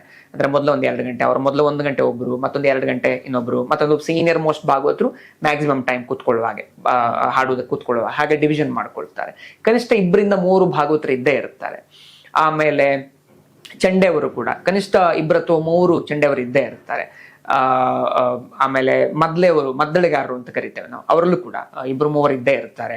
ಸೊ ಹಾಗೆ ಅಷ್ಟು ವಾಸ್ಟ್ ನಂಬರ್ ಆಫ್ ಪರ್ಫಾರ್ಮರ್ಸ್ ಇದ್ದೇ ಇರ್ತಾರೆ. ಅದರ ಜೊತೆಗೆ ಚಂಡೆಯವರ ಜೊತೆಗೆ ಒಬ್ರು ಅಕಂಪನಿ ಮಾಡೋದಕ್ಕೆ ತೆಂಕುತಿಟ್ಟು ಅಂತ ಆರ್ಟ್ ಫಾರ್ಮ್ ಏನಿದೆ, ಅದರಲ್ಲಿ ಯಕ್ಷಗಾನ ಸಬ್ ಕ್ಯಾಟಗರಿ ಏನಿದೆ, ಅದರಲ್ಲಿ ಚಕ್ರತಾಳ ಅಂತ ಇನ್ನೊಬ್ರು ನುಡಿಸುವವರು ಇರ್ತಾರೆ, ಅವರು ಒಬ್ರು ಇದ್ದೇ ಇರ್ತಾರೆ. ಸೊ ಸೊ ಎಲ್ಲದಕ್ಕೂ ಕೂಡ ಡಿವಿಷನ್ಸ್ ಇದ್ದೇ ಇರ್ತದೆ ಅಂತ. ಆಮೇಲೆ ಸ್ಟೇಜ್ ಅನ್ನ ಮ್ಯಾನೇಜ್ ಮಾಡೋದಕ್ಕೆ ಒಂದಿಬ್ಬರು ಇರ್ತಾರೆ. ಆಮೇಲೆ ಈ ಕಲಾವಿದರು ನಮ್ಮ ಯಕ್ಷಗಾನದ ಸಿಸ್ಟಮ್ ಆಫ್ ಟ್ರೈನಿಂಗ್ ಕೂಡ ಹಾಗೆ, ಯಕ್ಷಗಾನದ ಸಿಸ್ಟಮ್ ಆಫ್ ಪರ್ಫಾರ್ಮೆನ್ಸ್ ಕೂಡ ಹಾಗೆ. ಒಬ್ರು ಪ್ರೊಫೆಷನಲ್ ಯಕ್ಷಗಾನ ಆಕ್ಟರ್ ಆಗ್ಬೇಕು ಅಂತಂದ್ರೆ ಅವರಿಗೆ ಅವರು ಮಾಡುವ ಪಾತ್ರದ ಡೈಲಾಗ್ಗಳು ಕೂಡ ಸೆಲ್ಫ್ ಇಂಪ್ರೂವೈಸ್ಡ್, ಅವರೇ ತಯಾರು ಮಾಡ್ಕೊಳ್ಬೇಕು. ಪದ್ಯಗಳು ಕವಿಗಳು ಬರ್ದಿರ್ತಾರೆ, ಆ ಪದ್ಯವನ್ನ ಅಂದಾಜು ಮಾಡಿಕೊಂಡು ಆ ಪದ್ಯದ ಲಿಮಿಟ್ ನ ಒಳಗಡೆ ಡೈಲಾಗ್ಗಳನ್ನ ಇಂಪ್ರೂವೈಸ್ ಮಾಡ್ಕೊಳ್ಳೋದು ಕೂಡ ಅವರದೇ ಜವಾಬ್ದಾರಿ. ಅವರ ವೇಷಕ್ಕೆ ಮೇಕಪ್ ಮಾಡ್ಕೊಳ್ಳೋದು ಕೂಡ ಅವರದೇ ಜವಾಬ್ದಾರಿ. ಅವರಿಗೆ ಗೊತ್ತಿರ್ತದೆ ಅವರ ಪಾತ್ರಕ್ಕೆ ಹೇಗೆ ಮೇಕಪ್ ಮಾಡ್ಕೊಳ್ಳೋದು ಅಂತ. He or she has to do the makeup. ಅವರ ಪಾತ್ರಕ್ಕೆ ವೇಷಭೂಷಣ ಹೇಗೆ ಧರಿಸ್ಕೊಳ್ಳೋದು ಅಂತ ಅವರಿಗೆ ಗೊತ್ತಿರ್ತದೆ, ಅವರೇ ಮಾಡ್ಕೊಳ್ತಾರೆ. ಸೊ ಎಲ್ಲವೂ ಕೂಡ self made, very self made. ಅವ್ರಿಗೆ ಒಬ್ರು ಅಸಿಸ್ಟೆಂಟ್ ಇರ್ತಾರೆ. ಇಡೀ ಟ್ರೂಪ್ ನಲ್ಲಿ ಒಂದು 3-4 ಅಥವಾ 5-6 ಅಸಿಸ್ಟೆಂಟ್ಗಳು ಇರ್ತಾರೆ. ಸೊ ಅವರೆಲ್ಲರೂ ಕೂಡ ಉಳಿದವರಿಗೆ ವೇಷಭೂಷಣ ಮಾಡ್ಕೊಳ್ಳೋದಕ್ಕೆ ಅಥವಾ ಲಾಜಿಸ್ಟಿಕಲ್ ಹೆಲ್ಪ್ ಮಾಡ್ತಾ ಬರ್ತಾರೆ ಅಂತ. ಸೊ ಒಂದು ಟ್ರೂಪ್ ನಲ್ಲಿ ಕನಿಷ್ಠ 30 ಮೆಂಬರ್ಸ್ 40 ಮೆಂಬರ್ಸ್ ಸಸ್ಟೈನ್ ಆಗ್ತಿರ್ತಾರೆ ಅಂತ. ಹಾಗೆ. Okay okay. ಬಟ್ ಸಾಹಿತ್ಯ, ಈಗ ಯಕ್ಷಗಾನದ ಸಾಹಿತ್ಯ ಬೇರೆ, ಬೇರೆ ಸಾಹಿತ್ಯ ಬೇರೆ, ವಾಟ್ ಇಸ್ ದ ಡಿಫ್ರೆನ್ಸ್ ಎರಡಕ್ಕೂ? ತುಂಬಾ ವ್ಯತ್ಯಾಸ ಇದೆ. ನಾನು ಆಗ್ಲೇ ಮೆನ್ಷನ್ ಮಾಡಿದೆ, ಯಕ್ಷಗಾನದ ಸಾಹಿತ್ಯಕ್ಕೆ ಕನಿಷ್ಠ 1000 ವರ್ಷದ ಹಿಸ್ಟ್ರಿ ಇದೆ ಅಂತ. ಬಾಯ್ದರೆಯಾಗಿ ಇದ್ದಂತ ಯಕ್ಷಗಾನ ಪ್ರಸಂಗಗಳು ಆಮೇಲೆ ಅದು ತಾಳೆಗರಿಗೆ ಬಂದು ಮೋಡಿ ಅಕ್ಷರದಲ್ಲಿ ಬರೆಯಲ್ಪಟ್ಟು ಆಮೇಲೆ ಇತ್ತೀಚೆಗೆ 200 ಇಯರ್ಸ್ ಅಂದಾಜು ಪ್ರಿಂಟಿಂಗ್ ಪ್ರೆಸ್ಗಳು ತಯಾರಾದಾಗ ಪ್ರಿಂಟಿಗೆ ಬಂದು ರೆಡಿ ಆಗ್ತಾ ಆ ರೀತಿ ಟ್ರಾನ್ಸೆಂಡ್ ಆಗ್ತಾ ಬಂದಿರುವಂಥದ್ದು ಯಕ್ಷಗಾನ ಪ್ರಸಂಗಗಳು.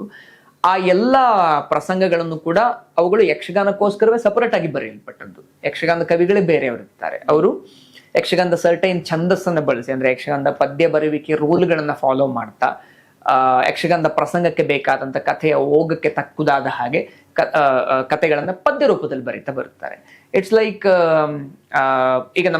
ಈಗ ಫಿಲ್ಮ್ಸ್, ತುಂಬಾ ಮುಂಚಿನ ಫಿಲ್ಮ್ಸ್, ಈಗ ಅಲ್ಲ ತುಂಬಾ ಮುಂಚಿನ ಫಿಲ್ಮ್ಸ್, ಒಂದು ಫಿಲ್ಮ್ ನಲ್ಲಿ ಒಂದು 5-6 ಸಾಂಗ್ಗಳಿರೋದು, ಒಂದು ಸಾಂಗ್ ಆಮೇಲೆ ಒಂದಷ್ಟು ಸೀನ್ಸ್, ಮತ್ತೊಂದು ಸಾಂಗ್ ಒಂದಷ್ಟು ಸೀನ್ಸ್, ಆ ರೀತಿ ಇರೋದು. ಸೊ ಯಕ್ಷಗಾನದಲ್ಲಿ ಹೇಗೆ ಅಂತಂದ್ರೆ ಇಡೀ ಕವಿಗಳು ಯಕ್ಷಗಾನವನ್ನು ಇಮ್ಯಾಜಿನ್ ಮಾಡ್ಕೊಳ್ಳೋದೇ ಪದ್ಯದ ರೂಪದಲ್ಲಿ. ಸೊ ಒಂದು 300-400 ಪದ್ಯಗಳು ಇರ್ತಾ ಇದ್ವು. ಆ 300-400 ಪದ್ಯಗಳಲ್ಲಿ ಪಿಕ್ ಮಾಡ್ಕೊಳ್ತಾರೆ ಯಕ್ಷಗಾನದ ಸಿಂಗರ್ಸ್, ಭಾಗವತರು ಪಿಕ್ ಮಾಡ್ಕೊಳ್ತಾರೆ. ಇಂಥ ಪದ್ಯದ ಇಷ್ಟು ಪೋರ್ಷನ್ ನಾನು ಹಾಡ್ತೀನಿ, ನೆಕ್ಸ್ಟ್ ಪದ್ಯದ ಇಂತಿಷ್ಟು ಪೋರ್ಷನ್ ನಾನು ಹಾಡ್ತೀನಿ, ನೆಕ್ಸ್ಟ್ ಪೋರ್ಷನ್ ನ ಇಂತಿಷ್ಟು ಪದ್ಯ ನಾನು ಹಾಡ್ತೀನಿ ಅಂತ. ಸೊ ಆ ಪದ್ಯಗಳು ಸಪರೇಟ್ ಆಗಿ ಸಿಗ್ತಾ ಹೋಗ್ತಿದ್ವು ಅಂತ. ಆದ್ರೆ ಯಕ್ಷಗಾನದ ಟೋಟಲ್ ಕಥೆಯ ರೂಪವನ್ನು ಅವರು ಕವಿಗಳು ಹೇಗೆ ಬರೀತಾರೆ ಅಂದ್ರೆ ಪದ್ಯದ ರೂಪದಲ್ಲಿ ಬರೀತಾ ಹೋಗ್ತಾರೆ. ಅದರಿಂದ ಎಕ್ಸೆಪ್ಟ್ ಅನ್ನು ನಾವು ಬಳಸ್ಕೊಂಡು ಪರ್ಫಾರ್ಮ್ ಮಾಡ್ತಾ ಬರ್ತೇವೆ ಅಂತ. ಸೊ ಹಾಗೆ ಯಕ್ಷಗಾನದ ಪದ್ಯವನ್ನು ಬರೆಯುವುದಕ್ಕೆ ಅದರದ್ದಾದಂಥ ರೂಲ್ಸ್ ಇದೆ, ಛಂದಸ್ಸಿನ ರೂಲ್ಸ್ ಇದೆ, ಆಮೇಲೆ ಕಥೆಯ ಒಂದಷ್ಟು ರೂಲ್ಸ್ ಇದೆ, ಯಾವೆಲ್ಲ ವೇಷಗಳನ್ನು ಹೇಗೆ ಇನ್ಕ್ಲೂಡ್ ಮಾಡ್ಕೊಳ್ಬೇಕು ಅನ್ನುವಂಥ ರೂಲ್ಸ್ ಇದೆ. ಆಮೇಲೆ ಯಕ್ಷಗಾನದ ಗ್ರಾಫ್ ಆಫ್ ಪರ್ಫಾರ್ಮೆನ್ಸ್ ಏನಿದೆ ಅದು ಗೊತ್ತಿರುವಂತ, ಅದಕ್ಕೆ ಸಂಬಂಧಪಟ್ಟಂತ ಒಂದಷ್ಟು ರೂಲ್ಸ್ ಇದೆ, ಅದನ್ನ ಫಾಲೋ ಮಾಡ್ಕೊಳ್ತಾ ಅವ್ರು ಬರೀತಾ ಹೋಗ್ತಾರೆ ಅಂತ. ಸೊ ಹಾಗೆ ಯಕ್ಷಗಾನದ ಕವಿಗಳು ಬೇರೆಯವರೇ ಇದ್ದಾರೆ, ಯಕ್ಷಗಾನದ ಪ್ರಸಂಗಗಳ ಸಾಹಿತ್ಯ ಬೇರೆದ್ದೇ ಇರ್ತದೆ ಅಂತ. ತುಂಬಾ ಶ್ರೀಮಂತ ಸಾಹಿತ್ಯ. ಅಷ್ಟೊಂದು 1000ಕ್ಕೂ ಹೆಚ್ಚು ಯಕ್ಷಗಾನ ಪ್ರಸಂಗಗಳಿದ್ದಾವೆ. Everything has its own drama, everything has its own story structure ಅಂತ.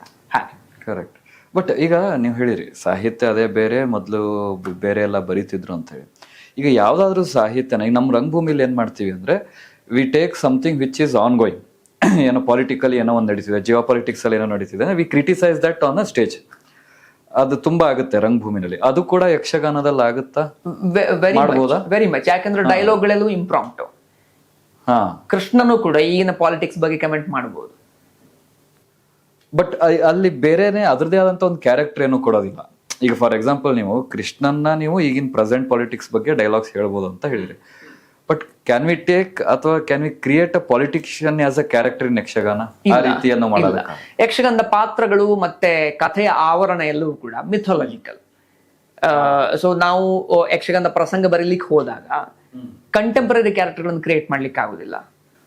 ಒಬ್ಬ ಡಾಕ್ಟರ್ ಕ್ರಿಯೇಟ್ ಮಾಡಿ, ಒಂದು ಪಾತ್ರಕ್ಕೆ ಹುಷಾರಿಲ್ಲ, ಒಬ್ಬ ಡಾಕ್ಟರ್ ಬರಬೇಕು, ಟ್ರೀಟ್ ಮಾಡಬೇಕು ಅಂತಂದ್ರೆ ಅದೇ ವೇಷಭೂಷಣದಲ್ಲಿ ಅವನು ಡಾಕ್ಟರ್ ಅನ್ನೋ ತರ ಏನು ನಾವು ಪ್ರತಿಬಿಂಬಿಸಕ ಮಾಡೋ ಹೋಗಿಲ್ಲ. ಮಿಥಾಲಜಿಕಲಿ ಹಳೆಯ ಕಾಲದಲ್ಲಿ, ಮೈಥಾಲಜಿ ಕಾಲದಲ್ಲಿ ವೈದ್ಯರು ಹೇಗಿದ್ರು? ವೈದ್ಯರಾಗಿದ್ರು ಅವರು. ನಮ್ಮದೇ ಸುತ್ತಮುತ್ತರಾಗಿದ್ರೆ ತುಳುನಾಡಿನಲ್ಲಿ ವೈದ್ಯರಾಗಿದ್ರು ಅವರು ವೈದ್ಯ ವೃತ್ತಿ ಮಾಡ್ತಾ ಇದ್ರು. ಅಥವಾ ರಾಜ್ಯ ವೈದ್ಯ ಒಬ್ಬ ಇರ್ತಿದ್ರು, ಅವರ ವೇಷಭೂಷಣೆ ಹೇಗಿರುತ್ತೆ ಆ ಇಮ್ಯಾಜಿನೇಷನ್ ಕ್ರಿಯೇಟ್ ಮಾಡ್ಕೊಳ್ಳುತ್ತೇವೆ. ಸೊ ಎಲ್ಲವೂ ಕೂಡ ಯಕ್ಷಗಾನದ ಕಥೆಯ ಆವರಣ, ಯಕ್ಷಗಾನದ ಪಾತ್ರಗಳು, ಮಾತುಗಾರಿಕೆ ಎಲ್ಲವೂ ಕೂಡ it dates back to mythology. ನಮ್ಮ ಇಂಡಿಯನ್ ಭಾರತೀಯ ಪುರಾಣಗಳು ಹೇಗಿದ್ವು, ಆಮೇಲೆ ಐತಿಹಾಸಿಕ ರಾಜರುಗಳ ಬಿಹೇವಿಯರ್ ಹೇಗಿರ್ತಾ ಇತ್ತು, ಅದರ ಇಮ್ಯಾಜಿನೇಷನ್ ಮೇಲೆ ಕಟ್ಟಲ್ಪಡ್ತಾ ಹೋಗ್ತದೆ. ಸಾಮಾನ್ಯವಾಗಿ ನಮ್ಮ ಈಗಿನ ಕಂಟೆಂಪರರಿ ಯಕ್ಷಗಾನದ ಪರ್ಫಾರ್ಮೆನ್ಸ್ ಆಗುವಂತಹ ಪ್ರಸಂಗಗಳೆಲ್ಲವೂ ಕೂಡ mostly based on Bharat, Ramayana, ಪುರಾಣಗಳು, ಕೆಲವೊಂದು ಉಪನಿಷತ್ತುಗಳು, ಹಾಗಂತ ಐತಿಹಾಸಿಕ ಕಥೆಯ ಆಧಾರಿತ ಯಕ್ಷಗಾನ ಪ್ರಸಂಗಗಳು ಇರ್ತವೆ. ನಮ್ಮ ಏನೋ ವಿಜಯನಗರ ರಾಜರ ಬಗ್ಗೆ ಯಕ್ಷಗಾನದ ಪ್ರಸಂಗಗಳಾಗಿದ್ದಾವೆ. ಬಹಮನಿ ಸುಲ್ತಾನರು ಯಕ್ಷಗಾನದ ಪ್ರಸಂಗದಲ್ಲಿ ಬಂದು ಹೋಗ್ತಾರೆ. ಆಮೇಲೆ ಅನೇಕ ಯಕ್ಷಗಾನ ಪ್ರಸಂಗಗಳಲ್ಲಿ ನಮ್ಮ ಇತ್ತೀಚಿನ ಹಿಸ್ಟ್ರಿಯನ್ನು ಮಾಡಿದ್ದಿದೆ. ಆಮೇಲೆ ಇತ್ತೀಚೆಗೆ ಬಂದ ಫಿಲ್ಮ್ಗಳನ್ನು ಕೂಡ ಯಕ್ಷಗಾನದ ಮಿಥಾಲಜಿಕಲ್ ಕ್ಯಾರೆಕ್ಟರ್ಸ್ ಆಗಿ ಕನ್ವರ್ಟ್ ಮಾಡ್ಕೊಂಡು ಯಕ್ಷಗಾನ ಪ್ರಸಂಗ ಮಾಡಿದ್ದುಂಟು. ನಾಗವಲ್ಲಿ ಅಂತ ಒಂದು ಪ್ರಸಿದ್ಧ ಯಕ್ಷಗಾನ ಪ್ರಸಂಗವೇ ಆಗೋಯ್ತು ನಮ್ಮ ಫಿಲ್ಮ್ ನ ಆಪ್ತಮಿತ್ರ ಅಡಾಪ್ಟೇಷನ್. ಆಮೇಲೆ ಶೇಕ್ಸ್ಪಿಯರ್ ನ ಕಿಂಗ್ ಲಿಯರ್ ಅನ್ನ ತೆಲುಗಲ್ಲಿ ಒಂದು ಫಿಲ್ಮ್ ಮಾಡಿದ್ರು, ಹೈದರಾಬಾದ್ ಅಲ್ಲಿ ಒಂದು ಫಿಲ್ಮ್ ಮಾಡಿದ್ರು ತೆಲುಗು ಲ್ಯಾಂಗ್ವೇಜ್ ನಲ್ಲಿ. ಆ ತೆಲುಗು ಫಿಲ್ಮ್ ನ ಇನ್ಸ್ಪಿರೇಷನ್ ಇಟ್ಕೊಂಡು ನಾವು ಯಕ್ಷಗಾನ ಮಾಡಿದ್ವಿ, ಅದನ್ನ ಪಾಪಣ್ಣ ವಿಜಯ ಗುಣಸುಂದರಿ ಅಂತ ಕರಿತೀವಿ. ಸೊ ಶೇಕ್ಸ್ಪಿಯರ್ ಕೂಡ ಯಕ್ಷಗಾನಕ್ಕೆ ಬಂದಿದ್ದಾನೆ. ಸೊ ಹಾಗೆ ತುಂಬಾ ಕೊಡುಕೊಳ್ಳುವಿಕೆ ನಡೆದ ಆದ್ರೆ ಬೇರೆದನ್ನೆಲ್ಲ ನೀವು ಅಡಾಪ್ಟ್ ಮಾಡ್ತೀವಿ. ಆದ್ರೆ ಅದು ಯಕ್ಷಗಾನದ ಒಂದು ಎಸ್ಥೆಟಿಕ್ಸ್ ಏನಿದೆ, ಯಕ್ಷಗಾನದ ಆವರಣ ಏನಿದೆ, ಅದ್ರ ಒಳಗಡೆ ಕೂರಿಸ್ಬಿಡ್ತೀವಿ ನಾವು. ಸೊ ಯಕ್ಷಗಾನದ ಎಸ್ಥೆಟಿಕ್ಸ್ ಅಂದ ತಕ್ಷಣ it is not only about the costume. It's about characters, it's about dialogues also, it's about whole the aura we create. Okay. But Yakshagana ಅಂದ ತಕ್ಷಣ ಎಲ್ರಿಗೂ ಬರೀ ಕಾಸ್ಟ್ಯೂಮ್ ಅಷ್ಟೇ, ಅದು ತುಂಬಾ ಜನಕ್ಕೆ ತಲೆಯಲ್ಲಿ ಬರೋದು. That is the biggest confusion ಜನಕ್ಕಿರೋದು. ಅಂಡ್ ನಾನು ಇನ್ನೊಂದೇನಂದ್ರೆ ಐ ರಿಮೆಂಬರ್ ನಿಮ್ದೊಂದು ಪರ್ಫಾರ್ಮೆನ್ಸ್ ನೋಡಿದ್ದೆ. ಈ ಕಡೆ ಅರ್ಧ ಹುಡುಗ ಅರ್ಧ ಹುಡುಗಿ. ಹಾನೆಸ್ಟ್ಲಿ ಸ್ಪೀಕಿಂಗ್ ನನಗೆ ಅವಾಗ ಏನೂ ಅರ್ಥ ಆಗಿರ್ಲಿಲ್ಲ, but it was really a good performance. So ಅವತ್ತು ನಾನು ಅಬ್ಸರ್ವ್ ಮಾಡಿದ್ದೇನೆಂದ್ರೆ, ನೀವೇ ಆಕ್ಚುಲಿ ಮೇಕಪ್ ಮಾಡ್ಕೊಂಡಿದ್ದು, ನೀವೇ ಮೇಲ್ ಬಂದು ನೀವೇ ಪರ್ಫಾರ್ಮ್ ಮಾಡಿದ್ದು, ಆಮೇಲೆ ಹೋಗ್ಬೇಕಾದ್ರೆ ನೀವೇ ಕಂಪ್ಲೀಟ್ ಆಗಿ ಮೇಕಪ್ ರಿಮೂವ್ ಮಾಡಿ. It was one man show completely, even back stage ಆಗಿರ್ಬೋದು, ಆನ್ ಸ್ಟೇಜ್ ಆಗಿರ್ಬೋದು. So what will be that whole process? Makeup ಇಂದು ಹೇಗೆ, ಕಾಸ್ಟ್ಯೂಮ್ಸ್ ಬ್ರೇಕ್ ಡೌನ್ ಮಾಡೋದಾದ್ರೆ ಏನೆಲ್ಲ ಇರುತ್ತೆ ಆ ಬ್ರೇಕ್ ಡೌನ್? ಒಂದು ಯಕ್ಷಗಾನದ ಆಕ್ಟರ್ ಕಂಪ್ಲೀಟ್ ಅವರ ಕ್ಯಾರೆಕ್ಟರ್ ರೆಡಿ ಆಗ್ಬೇಕು ಅಂತಂದ್ರೆ, ಫುಲ್ ಪ್ಲೆಡ್ಜ್ಡ್ ಕಾಸ್ಟ್ಯೂಮ್ಸ್ ಇದ್ರೆ ಕನಿಷ್ಠ ಒಂದು 2 hours ಆದ್ರೂ ತಗೊಳ್ತೇವೆ. ಒಂದು ಅರ್ಧ ಗಂಟೆ ಮೇಕಪ್ಗೆ, ಆರ್ 22, ತುಂಬಾ ಎಕ್ಸ್ಪೀರಿಯನ್ಸ್ ಆದ್ರೆ 10 minutes ಅಲ್ಲಿ ರೆಡಿ ಆಗೋರು ಇರ್ತಾರೆ, ಒಂದು 30 minutes ಅಂತ ಅನ್ಕೊಳ್ಳೋಣ. ಆಮೇಲೆ ಅದರ ವೇಷಭೂಷಣ ಕಟ್ಟೋದಕ್ಕೆ ಮತ್ತೊಂದು ಅರ್ಧ ಮುಕ್ಕಾಲು ಗಂಟೆ, ಸೊ 1.25 ಗಂಟೆ. ಕೆಲವೊಂದು ಪಾತ್ರಗಳಿಗೆ 2 ಗಂಟೆ, ಕೆಲವೊಂದು ಪಾತ್ರಗಳಿಗೆ 2.5-3 ಗಂಟೆ ಅಷ್ಟು ತಯಾರಿ ಕೂಡ ಬೇಕಿರ್ತದೆ ಅಂತ. ಸೊ ಮೊದಲಿಗೆ ನಾವು ಈಗ ನಾನು ಮತ್ತೆ ವಾಪಸ್ ನಿಮ್ಮನ್ನ ಕೋಸ್ಟಲ್ ಪ್ಯಾಡಿ ಫೀಲ್ಡ್ಗೆ ಕರ್ಕೊಂಡು ಹೋಗ್ತೀನಿ. ಸೊ ಇವತ್ತು ಸಂಜೆ ಯಕ್ಷಗಾನ ಪರ್ಫಾರ್ಮೆನ್ಸ್ ಇದೆ ಅಂತ ಅನ್ಕೊಳ್ಳೋಣ. It's not only very romantic, it's like a hard-hitting fact that nearby the road also we have to perform someday. ಈಗಂತೂ ಸಂಜೆ 6 ಗಂಟೆ ಪರ್ಫಾರ್ಮೆನ್ಸ್ ಶುರು ಆಗ್ತದೆ. ಈಗ ಮುಂಚೆಲ್ಲ ರಾತ್ರಿ 8 ಗಂಟೆ ಮೇಲೆ ಪರ್ಫಾರ್ಮೆನ್ಸ್ ಆಗ್ತಿತ್ತು. ಹೈವೇ ಒಂದು ಸ್ವಲ್ಪ ಆಚೆಗೆ ಯಕ್ಷಗಾನ ಸ್ಟೇಜ್ ಹಾಕಿದ್ರು ಕೂಡ ನಮಗೆ ವಾತಾವರಣಕ್ಕೇನು ಭಂಗ ಆಗ್ತಿರ್ಲಿಲ್ಲ. ಬಟ್ ಈಗ 6 ಗಂಟೆಯಿಂದ ಶುರು ಮಾಡ್ತಿರೋದ್ರಿಂದ ಒಂದು ಸ್ವಲ್ಪ ಡಿಸ್ಟರ್ಬೆನ್ಸ್ ಈಗ ಇದೆ. ಓಕೆ, ಹಾಗಂತ ಮುಂಚೆನೆ ಇರ್ಲಿಲ್ಲ ಅಂತಲ್ಲ, ಬಟ್ ನಾಟ್ ಸೋ ಮಚ್. ಒಂದ್ಸಲ ಯಕ್ಷಗಾನ ಪರ್ಫಾರ್ಮೆನ್ಸ್ ಶುರು ಮಾಡಿದ್ರೆ ಅದು ಅದ್ರ ಒಳಗಡೆ ಇಳಿದು ಬಿಡ್ತೀವಿ ನಾವು, ಮತ್ತೆ ನಮ್ಗೆ ಗೊತ್ತಾಗೋದಿಲ್ಲ ಅಂತ. ಬಟ್ ಸ್ಟಿಲ್ ಈಗ ಭತ್ತದ ಗದ್ದೆ ನಮ್ಗೊಂದು ಸ್ಟ್ಯಾಂಡರ್ಡ್ ನೋಷನ್ ಅದು ಅಂತ. ಸೊ ಅಲ್ಲಿ ಸಂಜೆ 6 ಗಂಟೆಗೆ ಯಕ್ಷಗಾನ ಪರ್ಫಾರ್ಮೆನ್ಸ್ ಇದೆ ಅಂತಂದ್ರೆ ನಾವೊಂದು 4-4:15 ಹೊತ್ತಿಗೆ ಅಲ್ಲಿ ಇರ್ಬೇಕಾಗ್ತದೆ. ಎಲ್ಲ ಕಲಾವಿದರು ಇರ್ತಾರೆ, 3:30-4 ಗಂಟೆ ಹೊತ್ತಿಗೆ ಇರ್ತಾರೆ. ನಮ್ಗಿಂತ ಮುಂಚೆ ಕಲಾವಿದರು ಬರೋದಕ್ಕಿಂತ ಮುಂಚೆ ನಮ್ಮ ಮೇಳದ ಪ್ರೊಫೆಷನಲ್ ಟ್ರೂಪ್ ನ ಅಸಿಸ್ಟೆಂಟ್, ಸ್ಟೇಜ್ ನ ಮ್ಯಾನೇಜರ್ಸ್ ಯಾರಿರ್ತಾರೆ, ಗ್ರೀನ್ ರೂಮ್ ನ ಮ್ಯಾನೇಜರ್ಸ್ ಯಾರಿರ್ತಾರೆ, ಅವರದನ್ನೆಲ್ಲವೂ ಸೆಟ್ ಮಾಡಿ ರೆಡಿ ಮಾಡಿ ಇಟ್ಟಿರ್ತಾರೆ. ನಮ್ಮೆಲ್ಲರ ಪೆಟ್ಟಿಗೆಗಳನ್ನು ಸಾಲಾಗಿಟ್ಟು, ನಮ್ಮ ಪೆಟ್ಟಿಗೆ ಮುಂದೆ ಏನೇನು ಥಿಂಗ್ಸ್ ಇಡಬೇಕು, ಬಣ್ಣದ ಪೆಟ್ಟಿಗೆ ಮುಂದೆ ಏನೇನು ಇಡಬೇಕು ಅದೆಲ್ಲ ಇಟ್ಟು, ನಮ್ಮ ಡ್ರೆಸ್ ನ ಒಂದಷ್ಟು ಬಟ್ಟೆಗಳ ಗಂಟೆ ಇರ್ತದೆ ಅದನ್ನೆಲ್ಲ ಹಿಂದೆ ಇಟ್ಟು, it should be very accessible. ಮುಂದೆ ಕೈ ಹಾಕಿದ್ರೆ ಬಣ್ಣದ ಪೆಟ್ಟಿಗೆ, ಹಿಂದೆ ಕೈ ಹಾಕಿದ್ರೆ ಕಾಸ್ಟ್ಯೂಮ್ ಇಮಿಡಿಯೇಟ್ಲಿ ಸಿಕ್ಕೋ ಹಾಗೆ. It's like our office for the day. So ಒಂದು ದೊಡ್ಡ ಚೌಕಿ ಅದು. ಓಕೆ, ಸೊ ಗ್ರೀನ್ ರೂಮ್ ಅದು. ಸೊ ಅಲ್ಲಿ ನಾನು ಹೋಗ್ತೀನಿ ಪರ್ಫಾರ್ಮೆನ್ಸಿಗೆ ಅಂತಂದ್ರೆ, ಮೊದಲು ಹೋಗಿ ಗೆಜ್ಜೆ ಕಟ್ಟಿ ಬಣ್ಣಕ್ಕೆ ಕೂತ್ಕೊಳ್ತೀನಿ. ಬಣ್ಣ ತಯಾರು ಮಾಡ್ಕೊಂಡು, ಅಂದ್ರೆ ನನ್ಗೆ ಯಾವ ಪಾತ್ರ ಅನ್ನೋದು ಗೊತ್ತಿರ್ತದೆ, ಅದ್ರ ಹಂಚಿಕೆ ಆಗಿರ್ತದೆ. ಸೊ ಬಣ್ಣಕ್ಕೆ ಕೂತ್ಕೊಳ್ತೀನಿ. ಬಣ್ಣ ಮುಗಿಸಿದ ಮೇಲೆ ನಾನು ಕಾಸ್ಟ್ಯೂಮಿಂಗ್ ಶುರು ಮಾಡ್ಕೊಳ್ತಾ ಬರ್ತೀನಿ. ಸೊ ಕಾಸ್ಟ್ಯೂಮಿಂಗ್ ಶುರು ಮಾಡ್ಕೊಳ್ಳುವಾಗ ನಂದು ಯಾವ ವೇಷ ಇವತ್ತಿದು, ಆ ವೇಷದ ಇವತ್ತಿನ ಸ್ವಭಾವ ಯಾವುದು ನಂಗೆ ಗೊತ್ತಿರ್ತದೆ, ಎಕ್ಸಾಕ್ಟ್ಲಿ ಗೊತ್ತಿರ್ತದೆ. ಯಾವ್ದಾದ್ರು ಒಂದು ಎಕ್ಸಾಂಪಲ್ ಹೇಳಿ. ಈಗ ಒಂದು ವೇಷ, ಅದ್ರ ಸ್ವಭಾವ ಏನು? ಓಕೆ, ಈಗ ಅಭಿಮನ್ಯು ಅಂತ ಅನ್ಕೊಳ್ಳೋಣ. ಅಭಿಮನ್ಯು ಹೆಚ್ಚಿನವರಿಗೆ ಗೊತ್ತಿರ್ತದೆ, ಮಹಾಭಾರತದಲ್ಲಿ ಭಯಂಕರ ಎನರ್ಜೆಟಿಕ್ ಕ್ಯಾರೆಕ್ಟರ್. ಅವನು ಚಕ್ರವ್ಯೂಹದ ಒಳಗಡೆ ಹೋಗ್ತಾನೆ, ಹೊರಗೆ ಬರೋಕ್ ಗೊತ್ತಿಲ್ಲ, ಸತ್ತೋಗ್ಬಿಡ್ತಾನೆ ಅಂತ. ಭಯಂಕರ ಪವರ್ಫುಲ್ ಎನರ್ಜೆಟಿಕ್ ಕ್ಯಾರೆಕ್ಟರ್ ಅಂತ ಅನ್ಕೊಳ್ಳೋಣ. ಸೊ ಅವತ್ತಿನ ಪ್ರಸಂಗ ಅಭಿಮನ್ಯು ಈ ಸಾಯುವಂಥ ಚಕ್ರವ್ಯೂಹದ ಕಥೆ ಆದ್ರೆ ಅದರ ಮೇಕಪ್ ಮತ್ತೆ ಅದರ ಕಾಸ್ಟ್ಯೂಮಿಂಗ್ನೆಲ್ಲ ಸಣ್ಣ ವ್ಯತ್ಯಾಸ ಇರ್ತದೆ. ಅದೇ ಅಭಿಮನ್ಯು ಅದಕ್ಕಿಂತ ಸ್ವಲ್ಪ ಮುಂಚಿನ ಬೇರೆದ್ದೇ ಯಾವ್ದಾದ್ರು ಭಾಗದ ಅಭಿಮನ್ಯು ಅಂತಂದ್ರೆ, ಮದುವೆ ಆಗುವ ಅಭಿಮನ್ಯು ಅಂತಂದ್ರೆ, ಅಂದ್ರೆ ಅಭಿಮನ್ಯುಗೆ ಯಾವ್ದೋ ಮದುವೆ ಪೋರ್ಷನ್ ಕಥೆ ಹೇಳ್ತಿದೀವಿ ಅಂತಂದ್ರೆ, ಚಕ್ರವ್ಯೂಹದಲ್ಲ ಅಂತಂದ್ರೆ ಅವನ ಮೇಕಪ್ ಸ್ವಲ್ಪ ಬೇರೆ ಇರ್ತದೆ, ಕಾಸ್ಟ್ಯೂಮಿಂಗ್ ಆಲ್ಮೋಸ್ಟ್ ಸೇಮ್ ಇರ್ತದೆ, ಬಟ್ ಮೇಕಪ್ ಸ್ವಲ್ಪ ಭಿನ್ನ ಇರ್ತದೆ. ಸೊ ನನ್ಗೆ ಗೊತ್ತಿದೆ. ಆ ನಾಲೆಜ್ ಹೇಗೆ ಬಂತು? ನನ್ನ ಹಿರಿಕರಿಂದ ನಂಗೆ ಬಂತು. ಸೊ ನನ್ನ ಟ್ರೈನಿಂಗ್ ಪ್ರೋಸೆಸ್ನಲ್ಲಿ, ನನ್ನ ಯಕ್ಷಗಾನದ ಟ್ರೈನಿಂಗ್ ಪ್ರೋಸೆಸ್ನಲ್ಲಿ ಬರೀ ಯಕ್ಷಗಾನದ ಡಾನ್ಸ್ ಕಲಿಸೋದು, ಡೈಲಾಗ್ ಕಲಿಸೋದು ಮಾತ್ರ ಇರೋದಿಲ್ಲ. ನಾನು ಯಾವ ಪಾತ್ರಕ್ಕೆ ರೆಡಿ ಆಗ್ತಾ ಹೋಗ್ಬೇಕು, ಈ ಕ್ಯಾಟಗರಿ ಆಫ್ ವೇಷಗಳನ್ನೇ ಕಲಿಸ್ತಾ ಬರ್ತಾರೆ ನನಗೆ. ಸೊ ಹಾಗಾಗಿ 10 ವರ್ಷ ತಗೊಳ್ತೇನೆ ನಾನು ಒಂದು ಮಾಸ್ಟರ್ ಆಗೋದಕ್ಕೆ, ಎಕ್ಸ್ಪೀರಿಯನ್ಸ್ ಪಡ್ಕೊಳ್ತಾ ಬರೋದಕ್ಕೆ ಅಂತ. ಸೊ ಹಾಗೆ ನಂಗೆ ಪಾತ್ರದ ಅಂದಾಜು ಗೊತ್ತಿರ್ತದೆ, ಇಂಥ ಪ್ರಸಂಗದ ಅಭಿಮನ್ಯು ಅಂತ ಗೊತ್ತಿರ್ತದೆ ನಂಗೆ. ಅದಕ್ಕೆ ತಕ್ಕದಾದಾಗೆ ಮೇಕಪ್ ಮಾಡ್ಕೊಳ್ತೇನೆ. ನನ್ನ ವೇಷ ಯಾವುದು ಅಂತ ನನಗೆ ಡ್ರೆಸ್ ಕಟ್ಟುವ ನಮ್ಮ ಅಸಿಸ್ಟೆಂಟ್ಸಿಗೂ ಗೊತ್ತಿರುತ್ತದೆ. ಸೊ ಹಾಗಾಗಿ ಅದಕ್ಕೆ ಬೇಕಾದಂತ ಕಾಸ್ಟ್ಯೂಮ್ ರೆಡಿ ಮಾಡಿ ಇಟ್ಟಿರ್ತಾರೆ. ಅಭಿಮನ್ಯುನ ಅಪ್ಪ ಆದ್ರೆ ಉದ್ದ ಗೌನ್ ಇರ್ತದೆ, ಉದ್ದ ಶಾಲ್ಸ್ ಇರ್ತದೆ. ಅಭಿಮನ್ಯು ಅಂತಂದ್ರೆ ಚಿಕ್ಕದಿರ್ತದೆ. ಸೊ ನನ್ನ ಡ್ರೆಸ್ನ ಸೆಟ್ ನಲ್ಲಿ ಅದನ್ನು ಪಿಕ್ ಮಾಡಿ ತೆಗೆದಿಟ್ಕೊಂಡಿರ್ತಾರೆ. ಮತ್ತೆ ಅಭಿಮನ್ಯುಗೆ ಯಾವ ಕಲರ್ ಅಂತ ಅವರಿಗೆ ಎಕ್ಸಾಕ್ಟ್ಲಿ ಗೊತ್ತಿರ್ತದೆ. ಕೆಲವು ಪ್ರಸಂಗಗಳಲ್ಲಿ ಅಭಿಮನ್ಯುಗೆ ರೆಡ್ ಹಾಕಿಸ್ತೀವಿ, ಕೆಲವು ಕಾಸ್ಟ್ಯೂಮ್ ಬಟ್ಟೆ, ಕೆಲವು ಪ್ರಸಂಗಗಳಲ್ಲಿ ಅಭಿಮನ್ಯುಗೆ ಕಪ್ಪು ಹಾಕಿಸ್ತೀವಿ. ಅವ್ರಿಗೆ ಗೊತ್ತಿರ್ತದೆ ಎಕ್ಸಾಕ್ಟ್ಲಿ ಇವತ್ತು ಯಾವ್ದು ಉಟ್ಕೊಳ್ತಾರೆ ಇವರು ಅಂತ. ಅಥವಾ ಡೌಟ್ ಇದ್ರೆ ಕೇಳ್ತಾರೆ, ಅದಕ್ಕೆ ತಯಾರಾದ ಸೆಟ್ ಮಾಡಿ ಕೊಡ್ತಾರೆ. ಆಮೇಲೆ ಯಕ್ಷಗಾನದ ಕಾಸ್ಟ್ಯೂಮ್ಸ್ ಎಲ್ಲವೂ ಕೂಡ ಇಟ್ಸ್ ವೆರಿ ಕೈಂಡ್ ಆಫ್ ಏನು ಅಂತಂದ್ರೆ, ಈ ಭಾಗಕ್ಕೊಂದು ಬೇರೆದೇ ಕಾಸ್ಟ್ಯೂಮ್, ಈ ಭಾಗಕ್ಕೊಂದು ಬೇರೆದೇ ಕಾಸ್ಟ್ಯೂಮ್, ಇಲ್ಲಿಂದ ಇಲ್ಲಿಗೊಂದು ಬೇರೆದೇ ಕಾಸ್ಟ್ಯೂಮ್, ಇಲ್ಲಿಂದ ಇಲ್ಲಿಗೊಂದು ಬೇರೆದೇ ಕಾಸ್ಟ್ಯೂಮ್, ಇಲ್ಲಿಂದ ಇಲ್ಲಿಗೊಂದು ಬೇರೆದೇ ಕಾಸ್ಟ್ಯೂಮ್, ಇಲ್ಲಿಂದ ಇಲ್ಲಿಗೊಂದು ಬೇರೆ. So it's like too many things. So ಹಾಗಾಗಿ ನಾನು ಒಂದೊಂದು 10-15 ಸೆಟಪ್ ಇರ್ತದೆ ನನಗೆ ಕಾಸ್ಟ್ಯೂಮ್ ಹಾಕೊಳ್ಳಿಕ್ಕೆ. ಒಳಗಡೆ ಒಂದು ಹಾಕೊಂಡು, ಮತ್ತೊಂದು ಹಾಕೊಂಡು, ಮತ್ತೊಂದು ಲೇಯರ್ ಹಾಕೊಂಡು, ಮತ್ತೊಂದು ಲೇಯರ್ ಹಾಕೊಂಡು, ಮತ್ತೊಂದು ಲೇಯರ್ ಹಾಕೊಂಡು, ಸೊ ಅದನ್ನ ಕಂಪ್ಲೀಟ್ ಮಾಡಿದ ಮೇಲೆ ಆರ್ನಮೆಂಟ್ಸ್ ಕಟ್ಕೊಳ್ಳಿಕ್ಕೆ ಶುರು ಮಾಡ್ತೀನಿ. ಆರ್ನಮೆಂಟ್ಸ್ ಕೂಡ ಇಲ್ಲಿಗೊಂದು ಆರ್ನಮೆಂಟ್ ಬೇರೆ, ಇಲ್ಲಿಗೊಂದು ಆರ್ನಮೆಂಟ್ ಬೇರೆ, ಇಲ್ಲಿಗೊಂದು ಆರ್ನಮೆಂಟ್ ಬೇರೆ, ಇಲ್ಲಿಗೊಂದು ಆರ್ನಮೆಂಟ್ ಬೇರೆ, ಇಲ್ಲಿಗೊಂದು ಆರ್ನಮೆಂಟ್ ಬೇರೆ, ಅದ್ರ ಹಿಂದ್ಗಡೆ ಒಂದು ಆರ್ನಮೆಂಟ್ ಬೇರೆ, ಅದ್ರ ಹಿಂದ್ಗಡೆ ಕಟ್ಕೊಳ್ಳೋದಕ್ಕೊಂದು ಆರ್ನಮೆಂಟ್ ಬೇರೆ, ಇಲ್ಲಿಗೊಂದು ಆರ್ನಮೆಂಟ್ ಬೇರೆ, ಇಲ್ಲಿಗೊಂದು ಬೇರೆ, ಇಲ್ಲಿಗೊಂದು ಬೇರೆ, ಇಲ್ಲಿಗೊಂದು ಬೇರೆ, ಸಾರಿ ಇಲ್ಲಿಗಿಲ್ಲ, ಇಲ್ಲಿಗೊಂದು ಬೇರೆ, ಅದ್ರ ಮೇಲ್ಗಡೆ ಇನ್ನೊಂದು ಬೇರೆ. ಸೊ ಒಂದು 30-40 ಆರ್ನಮೆಂಟ್ಸ್ ಇರ್ತದೆ ನಂಗೆ ಕಟ್ಕೊಳ್ಳೋದಕ್ಕೆ ಇರ್ತದೆ, ನಾಟ್ ಸೈಡ್ ಇರ್ತದೆ. ಸೊ ಅದೆಲ್ಲವೂ ಕೂಡ ರೆಡಿ ಆಗೋದಕ್ಕೆ ನಂಗೆ 1-1.5 ಗಂಟೆ ಆರಾಮಾಗಿ ರೆಡಿ ಆಗೋದಾದ್ರೆ. It depends on the characters. ತುಂಬಾ ಯಂಗ್ ಕ್ಯಾರೆಕ್ಟರ್ಸ್, ತುಂಬಾ ಲೈಟ್ ಅಂದ್ರೆ ತುಂಬಾ ನಾಟ್ಯ ಮಾಡುವಂತ ಕ್ಯಾರೆಕ್ಟರ್ಗಳಾದ್ರೆ ಕಾಸ್ಟ್ಯೂಮ್ಸ್ ಲೈಟರ್ ಇರ್ತದೆ. ನಾನು ಆಗ್ಲೇ ಹೇಳಿದೆ, ಅಭಿಮನ್ಯು ಆದ್ರೆ ಚಿಕ್ಕದು, ಅಭಿಮನ್ಯು ಅಪ್ಪ ಆದ್ರೆ ದೊಡ್ಡದು ಅಂತ. So nearly 5-6 kgs or 2-3 kgs ಅಲ್ಲಿಂದ ರೇಂಜ್ ಆಗ್ತದೆ ಅಂತ. ಹಾಗೆ ಇನ್ನು ಕೆಲವು ನಮ್ಮಲ್ಲಿ ವಿಶೇಷ ಕ್ಯಾರೆಕ್ಟರ್ಗಳಿದ್ದಾವೆ, ಅದನ್ನ ಬಣ್ಣದ ವೇಷ ಅಂತ ಕರಿತೀವಿ. ಅವರ ಸ್ಟೇಜ್ ನಲ್ಲಿ ಪರ್ಫಾರ್ಮೆನ್ಸ್ ಅವರಿಗೆ ಒಂದು ಅರ್ಧ ಗಂಟೆ ಇದ್ರೂ ಕೂಡ ಅವರ ಗ್ರೀನ್ ರೂಮ್ ನ ಪರ್ಫಾರ್ಮೆನ್ಸ್ ಮಿನಿಮಮ್ 3 hours ಇರ್ತದೆ.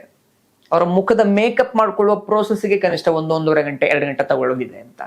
ಹಾಗೆ but they have to perform for half an hour or something like that.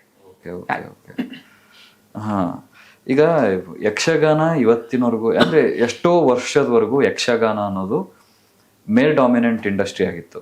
But ಇತ್ತೀಚೆಗೆ ನೋಡ್ತಿರೋದೇನು ಅಂದ್ರೆ ಹೆಣ್ಣು ಮಕ್ಕಳು ಕೂಡ ಯಕ್ಷಗಾನದಲ್ಲಿ ತುಂಬಾ ಚೆನ್ನಾಗಿ ಪರ್ಫಾರ್ಮ್ ಮಾಡ್ತಿದ್ದಾರೆ, ತುಂಬಾ ಚೆನ್ನಾಗಿ ಹೆಸರು ಮಾಡ್ತಿದ್ದಾರೆ. ಸೊ ಈ ಟ್ರಾನ್ಸಿಷನ್ ಹೇಗಾಯ್ತು? So what is the future of Yakshagana? Female performers ನ ಆಕ್ಟಿವಿಟಿ ತುಂಬಾ ಮುಂಚೆಯಿಂದ ಇತ್ತು. ಅಂದ್ರೆ ತುಂಬಾ ಮುಂಚೆಯಿಂದ ಅಲ್ಲ, ಹೆಚ್ಚು ಕಮ್ಮಿ ಏನು ಸ್ವಾತಂತ್ರ್ಯ ಸಮಯದ ಕಾಲದಲ್ಲಿ Yakshagana was meant to be performed by only certain communities. ಅದನ್ನ ನೋಡ್ಲಿಕ್ಕೂ ಕೂಡ ಉಳಿದ ಕಮ್ಯುನಿಟಿ ಅವರು ಬರ್ತಿರ್ಲಿಲ್ಲ ಅನ್ನುವ ಹಿಸ್ಟ್ರಿ ಕೂಡ ದಾಖಲಾಗಿದೆ. ಆಮೇಲೆ ಅದು it started to involve everyone. It is now very inclusive actually. ಆ ಇನ್ಕ್ಲೂಸಿವ್ನೆಸ್ ಬರೋದಕ್ಕೆ ಒಂದಷ್ಟು ಹೋರಾಟಗಳಾಗಿದ್ದಾವೆ, ಒಂದಷ್ಟು ಫ್ರಿಕ್ಷನ್ಗಳಾಗಿದ್ದಾವೆ, ಎಲ್ಲ ಫೀಲ್ಡ್ ನಲ್ಲೂ ಇರುವ ಹಾಗೆ. ಓಕೆ, ಸೊ ಅದಕ್ಕೆ ನಾನು ಮತ್ತೆ ಹೇಳ್ತಿರ್ತೀನಿ, ಈಗ ನಾವು ತುಂಬಾ ಸುಖದ ದಿನ ಕಾಣ್ತಿದೀವಿ, ಬಟ್ ಸ್ಟಿಲ್ ಕಷ್ಟಗಳಿದ್ದಾವೆ. ಇನ್ನಷ್ಟು ಬೆಟರ್ಮೆಂಟ್ಸ್, ಟ್ವೀಕಿಂಗ್ಸ್ ಆಗೋದಿದೆ. ಅದ್ ಕಲೆ ನಮ್ಮಿಂದ ಒಂದೊಂದು ಟ್ವೀಕಿಂಗ್ಸ್ ಅನ್ನು ಪಡ್ಕೊಳ್ತಾ ಹೋಗ್ತದೆ. ಅಂದ್ರೆ ನಾವು ನಮ್ಮ ಜೀವನವನ್ನ ಸವಸ್ತಾ ಇಲ್ಲೇನೋ ಬದಲಾವಣೆ ಮಾಡಿ ಹೋಗಿರ್ತೀವಿ ನಾವು, ಅದು ಮುಂದಿನವರೆಗೆ ದಾರಿ ಆಗ್ತಾ ಬರ್ತದೆ ಅಂತ. ಹಾಗೆ but still we are in a good time ನಮ್ಮ ಹಿರೀಕರ ಕಷ್ಟದಿಂದಾಗಿ. ಸೊ ಫಿಮೇಲ್ ಪರ್ಫಾರ್ಮರ್ಸ್ ನ ಇನ್ವಾಲ್ವ್ಮೆಂಟ್ 30-40-50 ಇಯರ್ಸ್ ಇಂದನೂ ಇದೆ, ಸಣ್ಣ ಮಟ್ಟದಲ್ಲಿ ಆಗ್ತಾ ಇತ್ತು. ಈಗ ಏನಾಗಿದೆ ಅಂತಂದ್ರೆ ಯಕ್ಷಗಾನ ಕಲಿಯುವವರ ಸಿನಾರಿಯೋ ತಗೊಂಡ್ರೆ, not to the numbers of who gets into professional troupe, the learners numbers ತಗೊಂಡ್ರೆ ತುಂಬಾ ಸಂಖ್ಯೆಯಲ್ಲಿ ಫಿಮೇಲ್ ಲರ್ನರ್ಸ್ ಕಲಿತಾರೆ, ಸಂಖ್ಯೆ ಕಲಿತಾರೆ. ಈಗ ನಾನು ಯಕ್ಷಗಾನದ ಲರ್ನಿಂಗ್ ನ ಇನ್ಸ್ಟಿಟ್ಯೂಷನ್ ನಡೆಸ್ತೀನಿ. ಅದರಲ್ಲಿ ನಮಗೆ ಅಡ್ಮಿಷನ್ ನೋಡಿದ್ರೆ ಒಂದು 120 ಸ್ಟೂಡೆಂಟ್ಸ್ ಇದ್ದಾರೆ. ಅದರಲ್ಲಿ more of female learners, mostly 60-70% female learners ಇದ್ದಾರೆ. ಆಮೇಲೆ ಕಲಿಕೆಯ ಗ್ರಾಫ್ ನಲ್ಲಿ ಸಕ್ಸಿಡ್ ಆಗೋದು ಕೂಡ ಅವರೇ ಜಾಸ್ತಿ. ಓಕೆ, ಎಲ್ಲ ವಿಷಯಗಳಲ್ಲೂ ಕೂಡ. ಓಕೆ, ಹಾಗೆ ನಮ್ಮ ಊರಿನಲ್ಲಿ ಕೋಸ್ಟಲ್ ಬೆಲ್ಟ್ ನಲ್ಲಿ ಈಗ ಉಡುಪಿಯಲ್ಲಿ ಯಕ್ಷಗಾನ ಕಲಾರಂಗ ಅನ್ನೋ ಇನ್ಸ್ಟಿಟ್ಯೂಷನ್, ಆಮೇಲೆ ದಕ್ಷಿಣ ಕನ್ನಡ ಜಿಲ್ಲೆ ಮತ್ತು ಉಡುಪಿಯ ಕೆಲವು ಭಾಗಗಳಲ್ಲಿ ಪಟ್ಲ ಫೌಂಡೇಶನ್ ಅಂತ 2 NGOಗಳು ಅವರು ಪ್ರತಿ ಸ್ಕೂಲ್ ನಲ್ಲಿ, ಅಂದ್ರೆ ಒಂದಷ್ಟು ವಾಸ್ಟ್ ನಂಬರ್ ಆಫ್ ಸ್ಕೂಲ್ಗಳಲ್ಲಿ, ಹೆಚ್ಚು ಕಮ್ಮಿ ಐ ಥಿಂಕ್ 200-300 ನಂಬರ್ ಆಫ್ ಸ್ಕೂಲ್ಸ್ಗಳಲ್ಲಿ ಯಕ್ಷಗಾನ ಟೀಚ್ ಮಾಡ್ತಾರೆ. ಅಲ್ಲಿ ಯಕ್ಷಗಾನ ಕಲಿಸ್ತಾರೆ ಮಕ್ಕಳಿಗೆ. ಅಲ್ಲಿ ಮೇಲ್ ಫಿಮೇಲ್ ಇಬ್ರು ಕಲಿತಾರೆ. ಸ್ಟಿಲ್ ಅಲ್ಲಿ ಫಿಮೇಲ್ ನಂಬರ್ಸ್ ಜಾಸ್ತಿ ಇದೆ ಅಂತ ಹೇಳ್ತಾರೆ. ಸೊ ಹಾಗೆ ಕಲಿಯೋರ ಸಂಖ್ಯೆ ತುಂಬಾ ವಾಸ್ಟ್ ಇದೆ. ಜೊತೆಗೆ all female Yakshagana performance troupe ಇದೆ. ಈಗ ನಮ್ಮ ಬೆಂಗಳೂರಿನಲ್ಲೇ ಒಂದಷ್ಟು ಫುಲ್ಲಿ ಫಿಮೇಲ್ ಅಂದ್ರೆ ಕಂಪ್ಲೀಟ್ಲಿ ಫಿಮೇಲ್ ಮೆಂಬರ್ಸ್ ಇರುವಂತಹ ಆನ್ಸೆಂಬಲ್ ಟ್ರೂಪ್ಗಳಿದ್ದಾವೆ. ಮೇಲ್ ಫಿಮೇಲ್ ಮಿಕ್ಸ್ಡ್ ಇದ್ದಾರೆ. ಈಗ ನಾವು ಎಲ್ಲರಿಗೂ ಪಾಠ ಮಾಡ್ತೀವಿ, ಎಲ್ಲ ಏಜ್ನವರಿಗೂ ಪಾಠ ಮಾಡ್ತೀವಿ, ಎಲ್ಲ ಜೆಂಡರ್ನವರಿಗೂ ಪಾಠ ಮಾಡ್ತೀವಿ. ಸೊ ಎಲ್ಲ ಜೆಂಡರ್ನವ್ರು ನಮ್ಮ ಜೊತೆಗೆ ಇದ್ದಾರೆ. ಕೆಲವು ಬರೀ ಫಿಮೇಲ್ ಮಾತ್ರ ಎಕ್ಸ್ಕ್ಲೂಸಿವ್ ಇರುವಂತ ಟ್ರೂಪ್ಗಳು ಇದ್ದಾವೆ ಅಂತ. ಆದ್ರೆ ಪ್ರೊಫೆಷನಲ್ ಟ್ರೂಪ್ಸ್ ಅಂತ ಏನ್ ಕರಿತೀವಿ ನಾವು, ಟೆಂಪಲ್ ಅಫಿಲಿಯೇಟೆಡ್ ವಿಚ್ ಆರ್, ಅಲ್ಲಿ ಈಗಲೂ ಕೂಡ ಕಾಂಟ್ರಾಕ್ಟೆಡ್ ಆಗಿ ಯಾರು ಫಿಮೇಲ್ ಪರ್ಫಾರ್ಮರ್ಸ್ ಇಲ್ಲ. ಬಹಳ ಮುಂಚೆ ಅಲ್ಲೂ ಕೂಡ ದೊಡ್ಡ ರೆವಲ್ಯೂಷನ್ ಆಗಿತ್ತು. ಲೀಲಾವತಿ ಬೈಪಾಡಿತಾಯ ಅಂತ ಒಬ್ರು ಮಹಿಳಾ ಭಾಗವತರು, ಅವರು ಟೆಂಕುತಟ್ಟಿನ ಪ್ರಥಮ ಪ್ರೊಫೆಷನಲ್ ಭಾಗವತರು ಅಂತ ನಾವು ಗುರುತಿಸ್ತೀವಿ ಅವರನ್ನ. She recently passed away. Okay, ಅವರು ಅಷ್ಟರವರೆಗೆ ಒಂದು ಪ್ರೊಫೆಷನಲ್ ಟ್ರೂಪ್ ನಲ್ಲಿ ಎಲ್ಲವೂ ಕೂಡ male singers. She rose as a star, as a female singer. ಅವರು ಪರ್ಫಾರ್ಮ್ ಮಾಡ್ತಾ ಇದ್ರು. ಅವರ ಪರ್ಫಾರ್ಮೆನ್ಸ್ಗೋಸ್ಕರ ಯಕ್ಷಗಾನ ಆರ್ಗನೈಸ್ ಮಾಡ್ತಾ ಇದ್ರು ಎಷ್ಟೋ ಮಂದಿ. ತುಂಬಾ ಚೆನ್ನಾಗಿ ಹಾಡ್ತಾರೆ ಅಂತ. ಆಮೇಲೆ ಅವರು ಬರೀ ಫಿಮೇಲ್ ಅನ್ನುವ ಕಾರಣಕ್ಕಾಗಿ ಪ್ಯಾಂಪರಿಂಗ್ಸ್ ಪಡ್ಕೊಂಡಿದ್ದಲ್ಲ. She was very talented, really talented. ಆಮೇಲೆ ಅವರು ಅಷ್ಟು ಜನ ಸ್ಟೂಡೆಂಟ್ಸ್ ಕೂಡ ತಯಾರು ಮಾಡಿದ್ರು ಕೂಡ. ಓಕೆ, ಸೊ ಹಾಗೆ ಆ ತರದ ಫಿಮೇಲ್ ಪರ್ಫಾರ್ಮರ್ಸ್ ನ ಇನ್ವಾಲ್ವ್ಮೆಂಟ್ ಇತ್ತು. ಆದ್ರೆ ಕಾಂಟ್ರಾಕ್ಟ್ ನ ಪಡ್ಕೊಂಡು ಮುಮ್ಮೇಳದಲ್ಲಿ, ಅಂದ್ರೆ ಆಕ್ಟರ್ಸ್ ಆಗಿ, not the singers, not the percussionist, not the performers, ಯಕ್ಷಗಾನದ ಆಕ್ಟರ್ಸ್ ಆಗಿ ಕಾಂಟ್ರಾಕ್ಟ್ ಪಡ್ಕೊಂಡು ಈಗಲೂ ಕೂಡ ಯಕ್ಷಗಾನದ ಒಳಗಡೆ ಇನ್ನೂ ಪ್ರವೇಶ ಆಗಲಿಲ್ಲ. ಓಕೆ, ಹೋಪ್ಫುಲಿ ಇದಾಗ್ತದೆ ಅಂತ. ಬಟ್ ಈಗಲೂ ಕೂಡ ಕೆಲವೊಂದು ಯಕ್ಷಗಾನ ಟ್ರೂಪ್ಗಳಿದ್ದಾವೆ. ಅವ್ರು ಏನ್ ಮಾಡ್ತಾರೆ ಅಂದ್ರೆ ಒಳ್ಳೊಳ್ಳೆ ಫಿಮೇಲ್ ಪರ್ಫಾರ್ಮರ್ಸ್ ಇದ್ದಾರೆ. ನಾನ್ ಪ್ರೊಫೆಷನಲ್ ಸಿನಾರಿಯೋದಲ್ಲಿ ಯಾರು ಪ್ರೊಫೆಷನಲ್ಸ್ ಇದ್ದಾರೆ ಅವರೆಲ್ಲರೂ they are meant to be good, they are meant to be at par. ಅವ್ರನ್ನ ಹೊರತುಪಡಿಸಿ ಕೂಡ ತುಂಬಾ ಒಳ್ಳೊಳ್ಳೆ ಫಿಮೇಲ್ ಪರ್ಫಾರ್ಮರ್ಸ್ ಇದ್ದಾರೆ. ಅವರನ್ನ ಗೆಸ್ಟ್ ಆಗಿ ಕೆಲವೊಂದು ಪರ್ಫಾರ್ಮೆನ್ಸ್ಗೆ, ಸ್ಪೆಷಲ್ ಪರ್ಫಾರ್ಮೆನ್ಸ್ಗೆ ಕರೆಸ್ತಾರೆ. ನಮ್ಮ ಊರಿನ ಯಕ್ಷಗಾನ ಇವತ್ತು ಇವ್ರನ್ನು ಕರೆಸೋಣ ಅಂತೇಳಿ ಯಾವುದೋ ಊರಿನಿಂದ ಒಳ್ಳೆ ಫಿಮೇಲ್ ಪರ್ಫಾರ್ಮರ್ಸ್ ಅನ್ನು ಕರೆಸ್ತಾರೆ, ಇನ್ವೈಟ್ ಮಾಡ್ತಾರೆ, ಅವ್ರನ್ನ ಇನ್ಕ್ಲೂಡ್ ಮಾಡ್ಕೊಳ್ತಾರೆ. It's like Trump card also ಅಂತ. ನಮ್ಮ ಪರ್ಫಾರ್ಮೆನ್ಸ್ ಇವ್ರು ಬರ್ತಾರೆ, ಸ್ಪೆಷಲ್ ಅಟ್ರಾಕ್ಷನ್ ಇದೆ, ಬನ್ನಿ ನೋಡಿ ಅಂತ. They are highly respected also ಅಂತ. ಸೊ ಹಾಗೆ ಆ ತರದ ಗೆಸ್ಟ್ ಆಗಿ ಇನ್ವಾಲ್ವ್ ಮಾಡ್ಕೊಳ್ಳುವಂತ ಪರಿಸ್ಥಿತಿ ಈಗಲೂ ಕೂಡ ಇದೆ. ಬಟ್ ಒಬ್ಬ ಮೇಲ್ ಪರ್ಸನ್ ಹೇಗೆ 180 days ಆಫ್ 1 year ನ ಕಾಂಟ್ರಾಕ್ಟ್ ಪಡ್ಕೊಂಡು 180 days ಕೂಡ ಪರ್ಫಾರ್ಮ್ ಮಾಡ್ತಾರೆ ಆಕ್ಟರ್ ಆಗಿ, ಆ ಸಿನರಿ ಇನ್ನು ಕೂಡ ಬರಲಿಲ್ಲ. But soon it is going to be broken ಅಂತಲೇ ಅನ್ಕೊಳ್ತೇನೆ, ಬರಬೇಕು ಅಂತ ಅನ್ಕೊಳ್ತೇನೆ. ಆದಷ್ಟು ಬೇಗ ಆಗುತ್ತೆ. ಈಗ ಸಿಗ್ತಿರುವಂತ ರಿಸಲ್ಟ್, ನಿಮಗ್ ಸಿಗ್ತಿರೋಂತ ಅಡ್ಮಿಷನ್ಸ್ ನೋಡಿದ್ರೆ ಡೆಫಿನೆಟ್ಲಿ ಆಗುತ್ತೆ. ಬಟ್ ಯಕ್ಷಗಾನ ಅನ್ನೋದು ಮಧ್ಯೆ ಒಂದ್ ಸ್ವಲ್ಪ ಫುಲ್ ಕಡಿಮೆ ಆಗಿ ಹೋಗಿತ್ತು. ಮೇನ್ಲಿ ಬಿಕಾಸ್ ಯೂತ್ ಆದಂಥವ್ರು 90s ಮೇಲೆ ಇದ್ದಂಥವ್ರು ಎಲ್ಲರೂ they shifted to Bangalore for a job. But ಇವಾಗ ಅದೆಲ್ಲ ಉಲ್ಟಾ ಆಗ್ತಿದೆ ಅಂತ ನನಗೆ ಅನಿಸ್ತಿದೆ. ಎಸ್ಪೆಷಲಿ ಆಫ್ಟರ್ ದ ಕೋವಿಡ್, ಎಲ್ರಿಗೂ ನಮ್ಮ ಊರಿಗೆ ಹೋಗಿ ನಾವು ವ್ಯವಸಾಯ ಮಾಡಬೇಕು, ನಮ್ಮ ಊರಿಗೆ ಹೋಗಿ ನಾವು ನಮ್ಮ ಕಲ್ಚರನ್ನ ಬೆಳೆಸ್ಬೇಕು ಅನ್ನೋ ಮೆಂಟಾಲಿಟಿ ತುಂಬಾ ಆಗಿದೆ. ಸೊ ಯಕ್ಷಗಾನದಲ್ಲೂ ಆ ರೀತಿ ಆಗ್ತಿದ್ಯಾ, ಹೇಗೆ? ಆಗ್ತಿದೆ. ತುಂಬಾ ಹೇಳ್ತಾರೆ ನನ್ನ ಪ್ರೊಫೆಷನಲ್ ಯಕ್ಷಗಾನದ ಟ್ರೂಪ್ ನ ಪರ್ಫಾರ್ಮರ್ಸ್ ಫ್ರೆಂಡ್ಸ್ ಹೇಳ್ತಾರೆ, ಮುಂಚೆ ಎಲ್ಲ ರಾತ್ರಿ ಯಕ್ಷಗಾನ ಪರ್ಫಾರ್ಮೆನ್ಸ್ ಎಂತ ಮರ್ಯ, ರಾತ್ರಿ 8 ಗಂಟೆಯಿಂದ 12 ಗಂಟೆವರೆಗೆ ಭಾರಿ ಜನ ಇರ್ತಾರೆ. 12 ಗಂಟೆ ಮೇಲೆ ಕುರ್ಚಿಗೆ ಯಕ್ಷಗಾನ ಮಾಡ್ತಿರ್ತೇವೆ ನಾವು ಅಂತ. ಬೆಳಿಗ್ಗೆ ಆಗುವಾಗ್ಲಂತೂ ಕನಿಷ್ಠ 1-2-3, ಕೆಲವೊಮ್ಮೆ ಯಾರು ಇಲ್ಲದೆ ಇರೋದಿದೆ, ಕೆಲವೊಮ್ಮೆ ಬರೀ ಯಕ್ಷಗಾನ ಆಟ ಆಡಿಸೋರು 1-2 ಇದ್ದು ಆಮೇಲೆ ಅವರು ಹೋಗಿ ನಿಂತು ತಡ್ಕೊಳ್ಳಿಕ್ಕೆ ಮಲ್ಕೊಳ್ಳಿಕ್ಕೆ ಹೋಗ್ತಿದ್ದು ಇದೆ. It was kind of bad situation out there. ಆದ್ರೆ ಈಗ ಕೋವಿಡ್ ನಂತರದಿಂದ 6 to 12 ಏನು ಸ್ಕೆಡ್ಯೂಲ್ ಆಯ್ತು, 12 ಅಂದ್ರೆ 12ಗೆ ಮುಗಿಯೋದಿಲ್ಲ, 1 ಗಂಟೆವರೆಗೆ ಹೋಗ್ತದೆ. ಎಲ್ಲರಿಗೂ ವೆಹಿಕಲ್ಸ್ ಇರ್ತದೆ. ಸೊ ಈಗ ಆಕ್ಚುಲಿ ನಾನು ಈ ಬಾರಿಯ ಸೀಸನ್ ಅಲ್ಲಿ ಹೋಗಿ ಸುಮ್ಮನೆ ಒಂದು ಗೆಸ್ಟ್ ಆಗಿ ಪರ್ಫಾರ್ಮೆನ್ಸ್ಗೆ ಹೋಗಿದ್ದೆ. 2,000 ಜನ ಅಲ್ಲಿ ಯಕ್ಷಗಾನ ನೋಡೋದಕ್ಕೆ. ಆಮೇಲೆ ಅದೇ ದಿವಸ ನಾನು ಬೇರೆ ಬೇರೆ ಟ್ರೂಪ್ನವ್ರ ಜೊತೆಗೆಲ್ಲ ಮಾತಾಡ್ದೆ, ಫ್ರೆಂಡ್ಸ್ ಇರ್ತಲ್ಲ, ಮಾತಾಡೋದಕ್ಕೆ ಕೇಳಿದ್ದೇನೆಂದ್ರೆ ಅಲ್ಲಿ 1,000 ಜನ, ಇಲ್ಲಿ 3,000 ಜನ. ಆಮೇಲೆ ಈ ವರ್ಷ ಒಂದು ದೊಡ್ಡ ಫಿನಾಮಿನಾ ಆಯ್ತು. ಒಂದು ಪಂಜರ ಪಕ್ಷಿ ಅಂತ ಒಂದು ಪ್ರಸಂಗ, ಒಂದು ಹಾಲಡಿ ಅಂತ ಮೇಳ ಇದೆ, ಆ ಮೇಳದವ್ರು ಪರ್ಫಾರ್ಮ್ ಮಾಡಿದ್ರು. They got an record that ಪ್ರತಿ ಪರ್ಫಾರ್ಮೆನ್ಸ್ ಆಗ್ತಿದ್ದಾಗ 1000 ಮೇಲೆ ಜನ ಇರ್ತಿದ್ರಂತೆ. ಆಮೇಲೆ ಒಂದು ಪಾವಂಜೆ ಅಂತ ಇನ್ನೊಂದು ಮೇಳ ಇದೆ, ನನ್ನ ಫ್ರೆಂಡ್ಸ್ ಇದ್ದಾರೆ, ಒಂದೊಂದು ಯಕ್ಷಗಾನಕ್ಕೆ ಕೆಲವು ಊರಿನಲ್ಲಿ 3,000ಕ್ಕಿಂತ ಜಾಸ್ತಿ ಜನ ಆಗ್ತಿದ್ರಂತೆ. ಸೊ ಆರ್ಗನೈಸರಿಗೆ ಒಂದ್ ರೀತಿ ತಲೆ ಬಿಸಿ ಇದು. ಮುಂಚೆ ಒಂದು 500-600 ಮುಗ್ದೋಗ್ತಿದ್ರು, ಈಗ 1000, 2000, 3000. ಸೊ ಪ್ರತಿ ಪರ್ಫಾರ್ಮೆನ್ಸ್ಗೆ ಅಷ್ಟಷ್ಟು ಜನ ಬರ್ತಿದ್ದಾರೆ, ನೋಡ್ತಿದ್ದಾರೆ. ಆಮೇಲೆ ಯಂಗ್ಸ್ಟರ್ಸ್ ಇಂಟ್ರೆಸ್ಟೆಡ್ ಇದ್ದಾರೆ. ಹೊಸ ಪ್ರತಿ ವರ್ಷ ಯಕ್ಷಗಾನ ಮೇಳದ ಲಿಸ್ಟ್ ನೋಡಿದ್ರೆ ಹೊಸ ಆರ್ಟಿಸ್ಟ್ಗಳ ಹೆಸರು ಎನ್ಲಿಸ್ಟೆಡ್ ಇರ್ತದೆ. ಅವ್ರು ಮುಂಚಿನ ವರ್ಷ ಇದ್ದಿರೋದಿಲ್ಲ, ಈ ವರ್ಷ ಬಂದಿರ್ತಾರೆ, ಹೊಸ ಕಲ್ತು ಬಂದಿರ್ತಾರೆ, ಹೊಸ ಪರ್ಫಾರ್ಮರ್ಸ್ ಇದ್ದಾರೆ. It's very Young and energetic in the sense of, not in the sense of age, in the sense of energy ಅಂತ. ಸೊ ಹಾಗೆ ತುಂಬಾ ವೈಬ್ರೆಂಟ್ ಎನರ್ಜಿ ಇದೆ ಈಗ ಅಂತಲೇ ಅನಿಸ್ತದೆ ನನಗೆ. ಓಕೆ, ಈಗ ನಿಮ್ದು ಆನ್ಲೈನ್ ಕ್ಲಾಸ್, ಸೊ ಆನ್ಲೈನಲ್ಲಿ ಕಮ್ಯುನಿಕೇಟ್ ಮಾಡ್ಬೋದಾ ಯಕ್ಷಗಾನ? ಬಿಕಾಸ್ ನಿಮ್ದು ತಾಳ ಮತ್ತೊಂದು ಹೆಜ್ಜೆ ಇಡೋದ್ರಿಂದ ಹಿಡಿದು ಐ ಕಾಂಟ್ಯಾಕ್ಟನ್ನ ತುಂಬ ಇಂಪಾರ್ಟೆಂಟು. ಹಿಂಗೆ ಮಾಡಿದ್ರೆ ಹಿಂಗೆ ನೋಡಬೇಕು, ಹಿಂಗೆ ಮಾಡಿದ್ರೆ ಈ ಕಡೆ ಹಿಂಗೆ ನೋಡಬೇಕು. ಸೊ ಅದನ್ನು can you communicate it online on video ಕಾಲ್?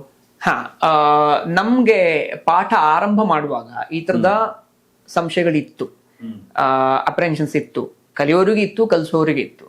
ಆದ್ರೆ ಆಮೇಲೆ ಮಾಡ್ತಾ ಮಾಡ್ತಾ ಮಾಡ್ತಾ ಈಗ ನಾವು ಆಕ್ಚುಲಿ ಕೋವಿಡ್ನ 2020 ಏನೋ ಆರಂಭ ಮಾಡಿದ್ವಿ. ಈಗ 6th year we have not stopped. Covid ನಂತರ ಕೋವಿಡ್ ವರೆಗೆ ಇದೆಲ್ಲ ಸಂಭ್ರಮ ಅಂತ ಅನ್ಕೊಂಡಿದ್ವಿ. ಸೊ ಎಲ್ಲರೂ ಮತ್ತೆ ವಾಪಸ್ ಬ್ಯಾಕ್ ಟು ಟ್ರ್ಯಾಕ್ ಹೋಗ್ಬಿಡ್ತೀವಿ ನಾವು ಅಂತೇಳಿ. ಆದ್ರೆ ಏನಾಯ್ತಂದ್ರೆ, ಯಾವುದೋ ಒಂದು ಉಜಿರೆಯ ಒಂದು ಹಳ್ಳಿಯ ಒಬ್ಬ ವಿದ್ಯಾರ್ಥಿ, ಯಾವುದೋ ಒಂದು ಬೆಳ್ತಗಡೆ ಒಂದು ಹಳ್ಳಿಯ ವಿದ್ಯಾರ್ಥಿ, ಕಾಸರಗೋಡಿನ ಹಳ್ಳಿಯ ವಿದ್ಯಾರ್ಥಿ, ಸರ್ ಕ್ಲಾಸ್ ನಿಲ್ಲಿಸ್ಬೇಡಿ, ನಾವು ಕಂಟಿನ್ಯೂ ಮಾಡ್ತೀವಿ ಅಂತ. ಯಾಕೆ ಅಂತ ಕೇಳಿದ್ರೆ, ನಮ್ಮ ಮನೆ ಹತ್ರ ಆಫ್ಲೈನ್ ಕ್ಲಾಸ್ ಇಲ್ಲ. ನಾನು ಆಫ್ಲೈನ್ ಕ್ಲಾಸಿಗೆ ಹೋಗ್ಬೇಕು ಅಂತಂದ್ರೆ ಎಷ್ಟೋ ದೂರ ಟ್ರಾವೆಲ್ ಮಾಡಬೇಕು. ಆ ಕ್ಲಾಸ್ ಇರೋದು ಯಾವಾಗಲೂ ಸಂಡೇ ಆರ್ ಸ್ಯಾಟರ್ಡೆ ಪರ್ಟಿಕ್ಯುಲರ್ ಟೈಮ್ನಲ್ಲಿ ಆಗ್ತದೆ. ನಮ್ಗೆ ಅದು ಆಗ್ತಿಲ್ಲ, ನೀವು ಇದು ಕಂಟಿನ್ಯೂ ಮಾಡಿ. ನಾವು ವಾರದ ದಿವಸ ಮಾಡ್ತೀವಿ, ಸೋಮವಾರ ಸಂಜೆ ಹೊತ್ತು ಮಾಡ್ತೀವಿ, ಮಂಗಳವಾರ ಸಂಜೆ ಹೊತ್ತು ಮಾಡ್ತೀವಿ. ಎಲ್ಲರೂ ಅವ್ರ ಕೆಲಸ ಮುಗಿಸಿ ಬರ್ತಾರೆ, ಗದ್ದೆ ಕೆಲಸ ಮುಗಿಸಿ ಬರ್ತಾರೆ, ಅವ್ರ ತೋಟದ ಕೆಲಸ ಮುಗಿಸಿ ಬರ್ತಾರೆ, ಅವ್ರ ಸ್ಕೂಲ್ ಮುಗಿಸಿ, ಒಂದು ಮಗು ಹೋಮ್ವರ್ಕ್ ಮುಗಿಸಿ ರೆಡಿ ಇರ್ತದೆ. ಯಾವುದೇ ಊರ್ನವರಾದ್ರು ನೆಟ್ವರ್ಕ್ ಇದೆಯಾ, ಕ್ಲಾಸ್ ಅಟೆಂಡ್ ಮಾಡ್ತಾರೆ, ರೆಗ್ಯುಲರ್ಲಿ ಕಲಿತಾರೆ. So in terms of requirement we have to provide that. Requirement ಇದೆ. ಇನ್ನೊಂದು ಕಲಿಕೆ ಮೋಡ್, ಎಫೆಕ್ಟಿವಿಟಿ, ನಮಗದು ಬ್ರೇಕ್ ಆಯ್ತದು. ಅಂದ್ರೆ ಮುಂಚೆ ಇದ್ದಂತ ಆಪರೇಷನ್ಸ್ ಏನಿದೆ ಅದನ್ನ ನಾವು ವಿ ಹ್ಯಾವ್ ಓವರ್ಕಮ್.